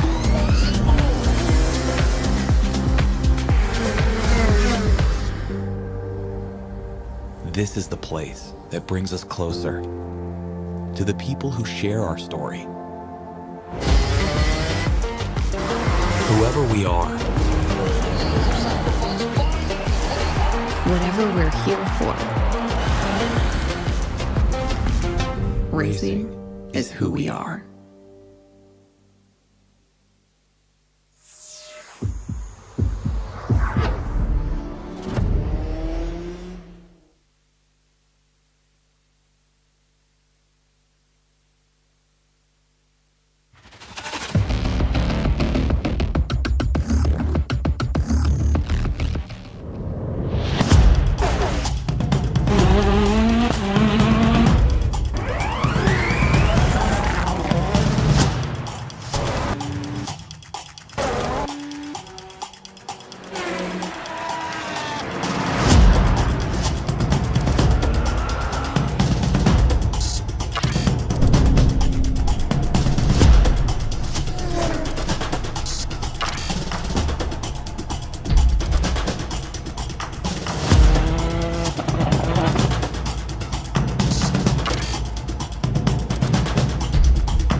Well, welcome back, ladies and gentlemen. You can see that the grid has been reformed. Very pleased to be able to tell you that the incident that was caused the red flag, 4 drivers involved. Everybody is absolutely fine. Lola Gervais, Kai Veach, Hugo Rogion and Hugo Vedi, all out badly damaged machinery, but still in the race. So we're going to be minus a few drivers. Ruben Morel also not out there. Neither is Yanis Martin. Eric, nobody likes to see that, but 2 karts coming together, one of them rolling onto the pit wall, thankfully not over it. And there is the 370 kart. That is Ruben Morel, who will be allowed back in to start at the back of the field. Voilà, donc on a repris le chemin de la compétition après cette interruption au drapeau rouge. La bonne information, c'est que les 4 pilotes qui ont été impliqués dans cette collision, eh bien, sont tous sains et saufs. Il n'y a pas de gros bobos à signaler, donc ça c'est la première information. On a vu aussi brièvement sur l'image que le numéro 370, Ruben Morel, eh bien, serait autorisé à prendre part à ce deuxième départ, mais du fond de la grille. Pendant ce temps-là, eh bien, Matthew Higgins a remis le peloton en formation pour procéder à un nouveau départ. Et parmi les 4 pilotes impliqués, eh bien, on va retrouver malheureusement Lola Gervais qui avait déjà été impliquée hier dans un accident. On craignait un petit problème à la jambe ou à la cheville, mais visiblement tout est rentré dans l'ordre. Et au moment même où on redonne le départ, c'est parti avec Matthew Higgins qui tout de suite jette un œil à son adversaire direct, Tino Sidler. Et attention à... Oula, derrière ça part un peu au large. Mehdi Laswed est en 3e position. En revanche, il y a eu du grabuge, me semble-t-il, pour Leon Asti. It looked like it was one of the Dream Racing karts, maybe the 392 of Hugo Grasto, or maybe the 406 of Oscar Guccio there that got a little bit of a tip going into turn number 1. Yellow flags waving. 2 drivers off at the side of the circuit. It's the 349 and the 340. Toby Lien from Canada in the 340, and the kart management machine of Tom Bio out of the race. Higgins leads. Mehdi Lassoue up into 2nd. Sidler is 3rd, and I think that goes Sondine, Charlie Smith, Hugo Lacroix, Pemble, Grasto, Neve, Sitko, Koch, Hasty. Leon Hasty has had a terrible opening lap, and he is down in 21st position. Going the other way, Lemore up to 22nd from 31st, and Jan Pinto up from 34th to 23rd. Allez, on suit les leaders avec toujours aux commandes Matthew Higgins avec Mehdi Laswed dans son sillage et Tino Sidler et Oscar Gouchot. Voilà la composition du quatuor de tête avec derrière ce quatuor, eh bien, un pilote qui revient, c'est Macaulay Bishop, le pilote britannique, le numéro 368, qui est en train de revenir sur le quatuor qui est devant lui. Pour l'instant, pas d'attaque, on reste entre guillemets sage, on observe, parce qu'on l'a vu, les attaques lorsqu'elles ne sont pas bien menées, eh bien vous perdez plus de place évidemment que vous en gagnez. Now, Bishop at the back of this lead group, he is the only driver to pass an inflicted defeat upon Matt Higgins so far this weekend. Higgins is doing this is going well for Matt Higgins at the moment, because with Mehdi Lassoue in 2nd place, how much longer Lassoue is there? The answer is not much longer. Sidler back into P2. Can Bishop get amongst the leaders? Because, there's more karts running off track at Curve de Duchamp as we wait to see Higgins, Sidler, Lassued.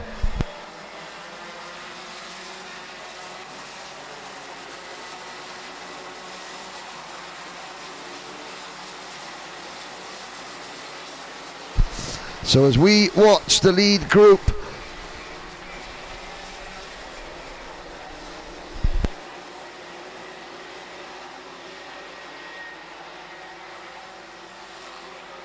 on the track. Higgins, then Sidler. Into Virage de Technopark. La Suède, followed by Bishop.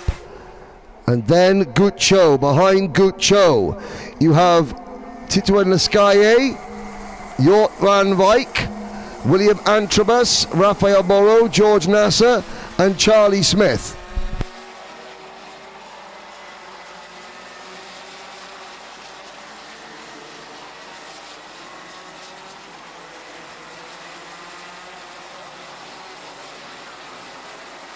And side by side, Sidler under pressure from La Suède, but the more these the two battle with Bishop, Guccio and Lescaille right there as well. Antrobus not far off this group in 7th.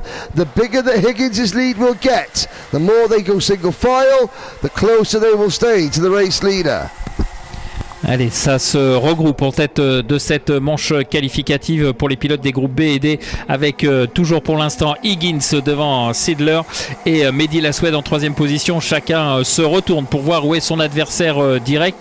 Les 3 premiers pilotes qui ont un tout petit peu d'avance sur un autre groupe emmené par Macaulay Bishop avec Oscar Gouchot et Titouan Lescalier qui vient de réaliser un très bon premier secteur.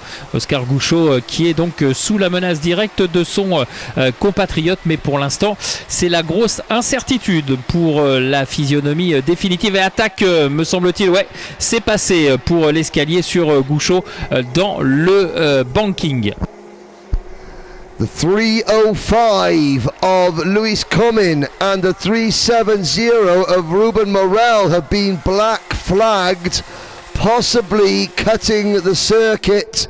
That seems to be the move on La Suède. Bishop into P3. La Suède is going to lose another place to Lescaille. Yes, he does. No, he fights back. He does the crossover. Does Mehdi La Suède to regain, well, to only lose one place. It's now a Dan Holland Racing 1, 2, 3 at the front as they come off the banking through turn 12 and onto the back straight once again. Again, please keep your comments coming in on the live chat. This is the Terror from Trefeglois in Wales. Matt Higgins leading Switzerland's Tino Sidler. Sidler at the moment the only driver in seniors who is undefeated this week. He won all 3 of his heat races yesterday. This is the last but one heat race for each of these drivers. And Sidler looking to the inside. Oh, Higgins blocks going into Curve des Duchons. And Bishop is there poised to attack as well.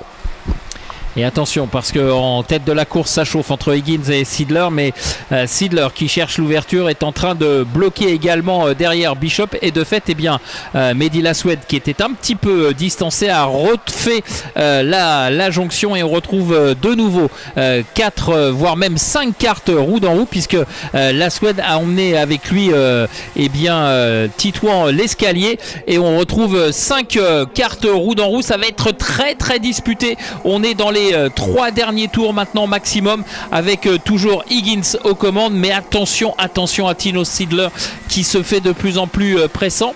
Mais encore une fois, on l'a vu sur l'avant-dernier tour. Voilà, c'est passé pour Bishop. Sidler qui a, semble-t-il, ouvert la porte et qui perd également 2 autres positions, puisque derrière Lasoued et Lescalier sont passés. And Sidler getting freight trade there. Bishop made the move. Sidler on the outside, losing more places, because look at this lead group. The lead group now goes all the way back to George Nassar in 9th position. So Sidler just getting forced on the outside line. He is now back to P5 is Tino Sidler. Jan Pinto, meanwhile, has gained 18 places. So Pinto moving up the overtaking rankings, which unofficial is just for my and now your amusement. This would put Pinto up into about 64 places gained in 4 races for Yam. as Mehdi Lasue trying now to hold off Tito and Laskaye and chase down Macaulay Bishop, who in turn is trying to chase down Matthew Higgins. The clock strikes 0 just about now. Next time by, it'll be the last lap board. The lead group of 2, 4, 5 come into the last corner now. There's a little gap back to the next group of 5, 6, 7, 8, 9 and 10. That's Rafael Moreau in that multicoloured cart there, second behind William Antrobus in the second group. Here's the final lap, Eric, and Higgins has got his hands full. Allez, Higgins est rentré en tête dans le dernier tour, mais attention, attaque maintenant avec Bishop qui cherche à passer devant, mais ça résiste, et attention à Tino Sidler qui est le dernier du groupe mais qui pourrait bien profiter de la situation. Pour l'instant, Higgins maîtrise les attaques de ses adversaires. Mehdi Lasoued est toujours troisième, mais Tino Sidler, me semble-t-il, est revenu en quatrième position, et c'est l'escalier qui maintenant ferme la marche de ce groupe de tête. Attention, ce dernier tour va être très très mouvementé.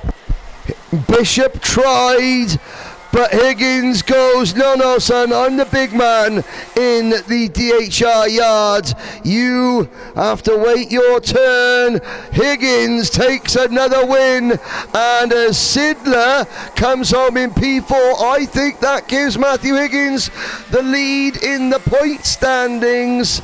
And Bishop in P2, can't have any complaints. He tried. Higgins wasn't going to break and wasn't going. His defences weren't going to break. And this is so. I say this to Matthew Higgins. I've known him for a long time. I like to think that we're friends with the family. Higgins has quite often been the number 2. He was a British champion as a junior, but he has then been runner-up so many times in lots of competitions. Now is his chance. He is going to be number 1 this year in everything that he does.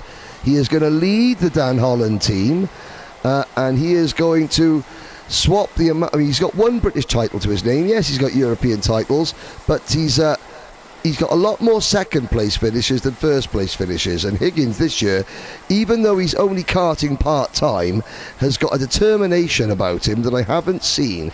He's got a ruthlessness about him, and he has got this calm air of confidence. Nothing will flatter the terror from Trafeglois. Mehdi Lasue finishing in 3rd position. Sidler is 4th. Laskaye 5th. Nassar 6th. Gucho, Van Wyk, Antrobus. Let's have a look. This is the restart. And that was the 392 kart of Hugo Grasto, who eventually retired, probably with damage as a result of that incident on the first lap. Just getting bounced through the air. One point it was a Dan Holland Racing 1, 2, 3. But as you may see, Lasue, Bishop goes for the lead. This is the Bishop goes for the lead. Higgins does the crossover. Bishop on the outside. Higgins just holds him wide. Lasue tries to make it work. Sidler coming back at Lasue. That didn't work. There's the Scalier having a little look. Sidler eventually. This is, I think, the final lap. Watch Sidler and Lascaye. The 2 leaders had gone, Higgins and Bishop. Sidler getting the run and falls short of 3rd place by 0.05 of a second. Leon Hasty recovers to take 12th place in that race. Jan Pinto, the biggest mover, he went up 18 places to 16th. Owen Neve, 20th. James Tester, 21st. And Jen is back down on the grid with the next group of senior drivers. I am indeed, and I find the pole sitter. Hi, Simon. Hello, how are you? I'm great. What about this weather? It's nice. Hey, it's quite... I don't know what to say about it, but we'll see on the track. But I feel like it's quite hot, and we'll see how it goes. How hot is it when you're actually out there, or you don't really notice? We don't really notice it, but it's just at the end of the race where we are really hot. You're melting in the race suit then. Once you come in, I think the temperature goes up. Nice day, nice track conditions, good racing. Tell us about, obviously, pole position, but how was your day yesterday? Yesterday, yeah, was amazing with the pole position. It helped us a lot with the track position, of course. And I finished P3 in the first heat and P1 and P2, so we'll see how it goes for this one. You told me yesterday that this is about getting experience on this grid with this level of drivers. But what are you thinking when you're going around and you're controlling the grid? What's going through your mind? Are you in your own kind of zone, or are you thinking about what he's doing or what's happening first corner? Yeah, I'm just really in the zone. I don't really think about the others, and that's it. Good advice for young drivers. Only think about yourself. Yeah, that's true. Going to say good luck. Nice to see you on the front row. French driver, Simon. I'm lucky he's speaking a little bit of English. So, actually good English. Okay, on the other side, Lorenzo. MKC, Italian driver. I'll run over here. Avoid the photographer, Arta, from KSP.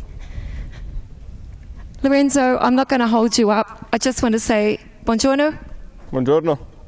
Come stai? Molto bene, grazie. Molto bene. Okay, good luck. Thank you. Thank you. Okay, there we go. A little bit of an international grid. Just a little. Nice and quiet now, but really great to see not only the same, I guess, local drivers at the front, but also quite a mixture. Of course, the French drivers have a huge advantage, knowing this circuit and the conditions, but what a nice afternoon. A little bit of rain maybe tomorrow. Mix it up a little. And for anyone watching at home, please make sure you follow the RMCIT International Trophy Instagram and Facebook, because we've got some great videos, reels, everything happening. So if you've missed it up until now, make sure you tune in. And if there's anything you'd like to, or anyone you'd like to see in particular, we'll try and catch up with them at some point and pass on a message or catch them on the grid. I'd like to see Keira Knightley. Is that possible, Jen? Anything's probably possible. Okay, good. Give her a ring. I know Sarah Moore's here. I don't know where you are, Sarah, but I'm waving. Somewhere on the grandstand. Well, I mean, in that case, I'd rather see Sarah Moore than Keira Knightley if Sarah's here.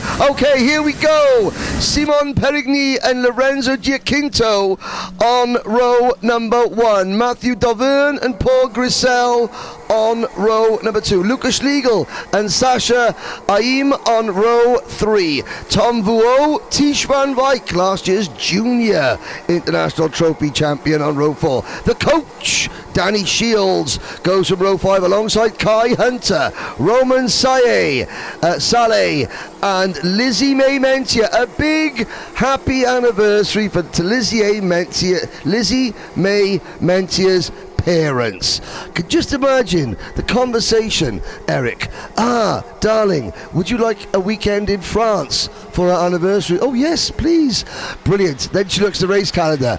Oh, not Paris, Le Mans. She goes, put the underwear drawer away and get the karting t-shirts out. It is Sver Uben. We're getting a lot of support online from Matty. From Matisse Vakreen. Bastien Ottensamer is there. Then we got Angus Scrivener and Maxes Bouillon. Antoine Antier, Alexandru Walter from Romania on row number 9. Adi Schmetter, Federico Ingramo, Nathan Nambot, Liviu Safrengu, Oliver White, Maxime Dremin, Pablo Estevez, Rayan Bourguignon, Arnaud Sabarin, Tom Langlois. Watch for Tom Langlois in 3 races, 56 positions gained. Lewis Gilbert on P29, 3 races, 60 positions gained. Lena Tellier, Cameron Nelson, 3 races, 41 places gained. Titouan Hoche, Rayan Cairuz, Vivian Guillaumet, Arthur Roban, 3 races, 51 places gained. Then you have Paul Jerome at the back of the field. Et c'est parti avec Simon Perigny qui garde la ligne pour rentrer en tête dans le premier virage avec dans son sillage Matteo d'Auvergne. Matteo d'Auvergne donc qui a pris la deuxième position aux dépens de Giacinto.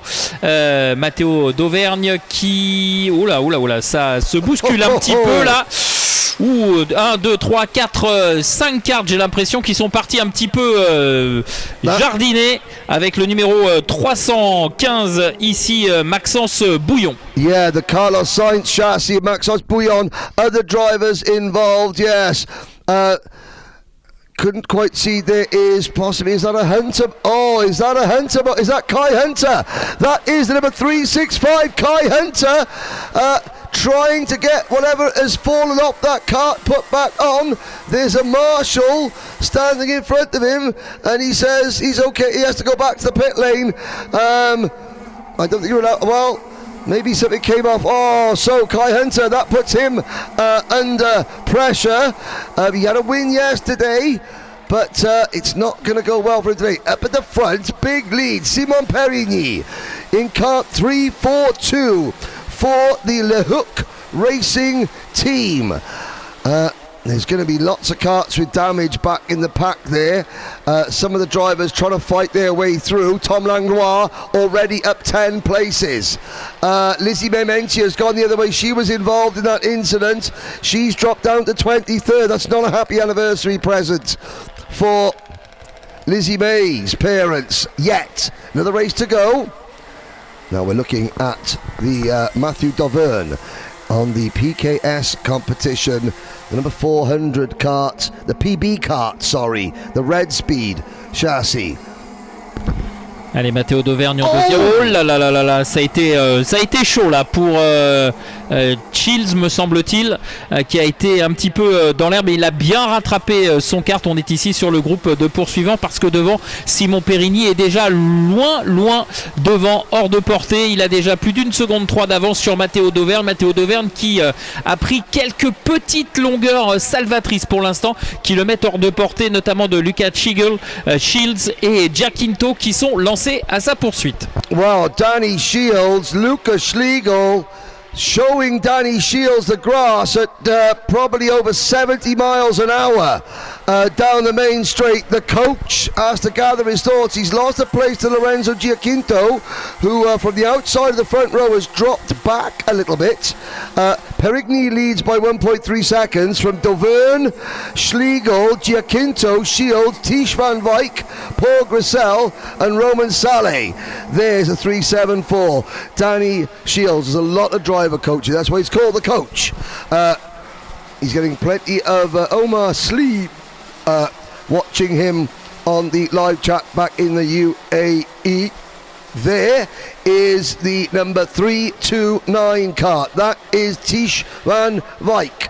Behind the coach now. This is the battle for 5th and 6th. While Schlegel in 3rd, Giacinto 4th, then Shields 5th, and the DHR kart of Van Wyk in 6th position. Just behind them, Paul Grissel in 7th, the number 371 kart for Kart Pro Racing. Roman Saleh, 391 for Dream Racing is behind them, and then you have Tom Vuo and Federico Ingramo. Allez, nouveau passage sur la ligne de chronométrage pour le leader avec dans son sillage donc Simon Perigny avec Matteo d'Auvergne, toujours en deuxième position, et il fait bien de s'être légèrement détaché le français parce que derrière on a un groupe de fous furieux lancé à sa poursuite. Lucas Schlegel, Giacinto, Shields, Van Wyk et Paul Grissel qui sont en train de faire le forcing pour tenter de refaire la jonction avec le pilote en deuxième position, Matteo d'Auvergne, qui est plutôt bien parti là pour aller signer une grosse performance. Attention, peut-être attaque au bout de la ligne droite. Non, ça n'est pas le cas. Le 394, c'est Giacinto, toujours troisième de ce groupe de chasse, et pour l'heure c'est toujours Schlegel qui mène la chasse. Well, Shields attacking Schlegel going into turn number 1. Schlegel defending again. Danny Shields, the Qatar fan club of Danny Shields watching on. Well, you've got Qatar, you've got one driver here representing Qatar in DD2, Hamza Hashisho. So stay tuned for that. But meanwhile, the coach, Luca Schlegel, is defending resolutely. And you can see, look how far the top two, Perigny and Dauvergne, are clear. Now Shields makes the move. Now the coach up into P3. And with 3.5 minutes to go, Schlegel defending from...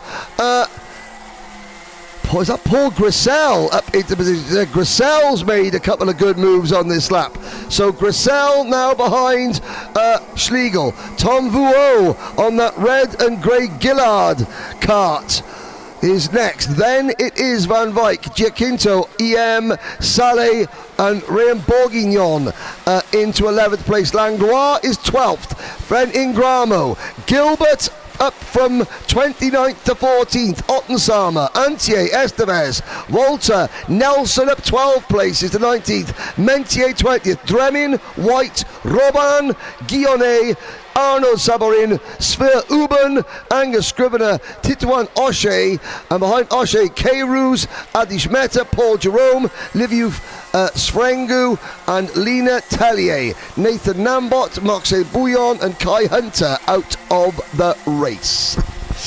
Allez, si les trois premières positions sont assez clairement définies, et bien derrière ça promet une grosse bagarre pour les accessites, avec toujours Schlegel qui mène ce groupe de chasse, ou en tout cas qui est en résistance dans ce groupe de chasse. Et ça y est, ça vient de sauter. Le bouchon Schlegel vient de sauter. Il a perdu 4 positions en 2 virages. Schlegel même 5-6. Ouh là là, ça va mal finir dans ce groupe de poursuivants, parce que la bagarre est omniprésente à tous les étages, et ça va finir par faire forcément des dégâts. Alors on va faire le point lorsque les pilotes vont repasser sur la ligne de chronométrage, parce que là, impossible de tenir les positions et vous dire qui devance qui. Now I want to make an apology to Lisa Ingram. Whilst Freddie has been in France, he decided that Italians are quicker than Englishmen, so he's changed his name to Federico Ingramo, which is why we're calling him Federico Ingramo for now and forevermore. And that's Tish Van Wyk running out of track. Or was that the 350 kart of Lizzie May Mentia getting in the thick of the action again? Black flag for Oliver White. Danny Shields has just set the fastest lap of the race. The coach is heading towards the front. He's a long way back though, but he's clear of the 4th place battle. Grissel and Vuo. As we look further back, there is the number 330 kart, Bastian Ottensama. For the Dream, the KSB team, Ottensama is 14th. Cameron Nelson is the DHR kart, the Pride of Pontyclean. Nelson is next, and look at how far Schlegel has fallen. Obviously, the setup on Schlegel's kart is not there. He's down to 13th place, and he was running 3rd. There is the Diamond of Dalry, Lewis Gilbert, 303. He is chasing Roman Saleh. Gilbert is up 20 places in this race. So that would put Gilbert onto at least 80 places gained. He's chasing down Sean Butcher on the pass-ometer scale this week. Allez, on va rentrer dans les 2 derniers tours, voire même le dernier tour, lorsque le pilote de tête, à savoir Simon Perigny, va passer sur la ligne de chronométrage. Voilà le panneau. Dernier tour pour le leader Simon Perigny, mais derrière c'est toujours la grosse bagarre, et on va surveiller également Danny Shield et Paul Griesel qui vont se disputer la 3e position. Derrière, pour les accessites, c'est toujours très très chaud, bouillant entre Saleh, Gilbert, Bourguignon, Langlois. Tout ça, c'est le groupe de chasse qui vont aller chercher les accessites, et ça se dispute dans tous les coins et dans tous les virages de cette piste du Mans. Il reste moins d'un demi-tour pour Simon Perigny pour aller chercher cette victoire. Lewis Gilbert trying to pass Roman Saleh for what would be 8th position.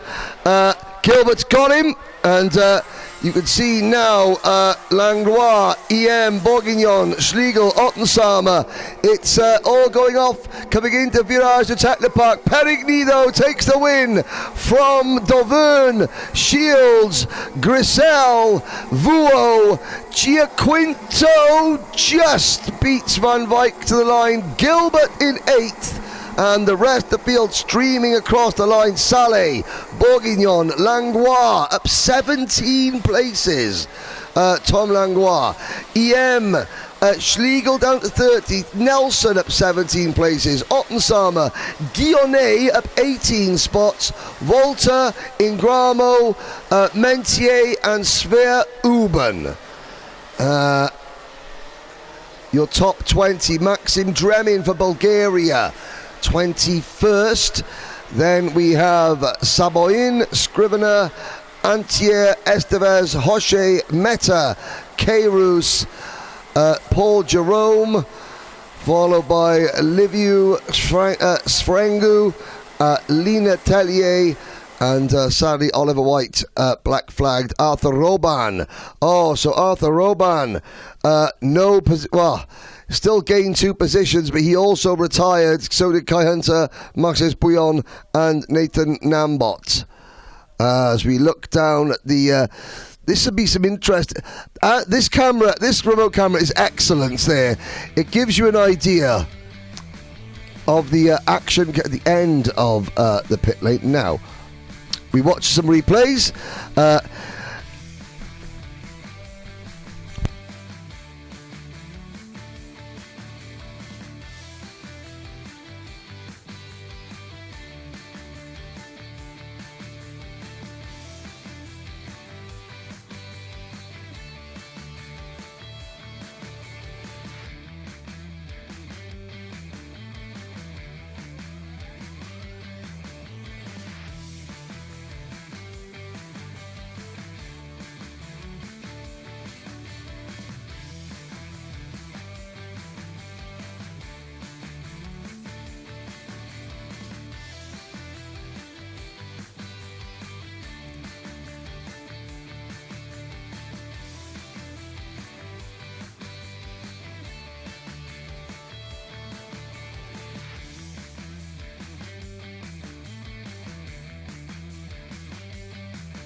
So we watched the highlights there. It was always a little bit exciting, as it is, but a really strong result there. That is a 1-2 for the home nation. In fact, that's 4 out of the top 5 in that race for France. There's the 303.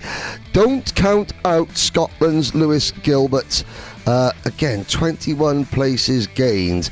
This is the hardest class in seniors that I can ever remember, and yet there are drivers coming up through the field in every race showing their class. But Perigny was the class of the field in that one.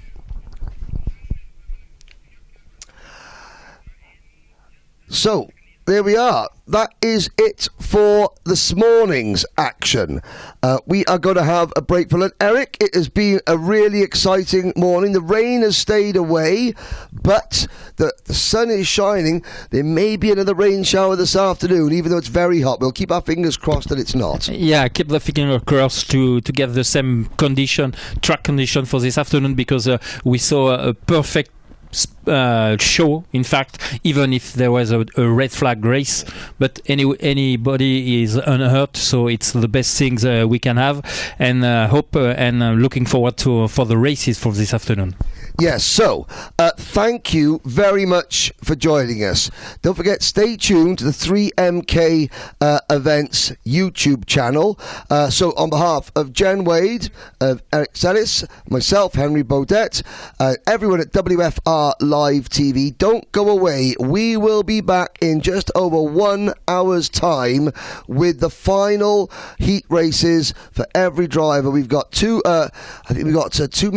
We've got another good 10 10 races to go at least this afternoon. Don't go away. Thank you for all the comments on the live chat. Keep coming in, keep liking and sharing the stream. Let's try and make this one of the most watched broadcasts of the year. We got 78,000 viewers to beat.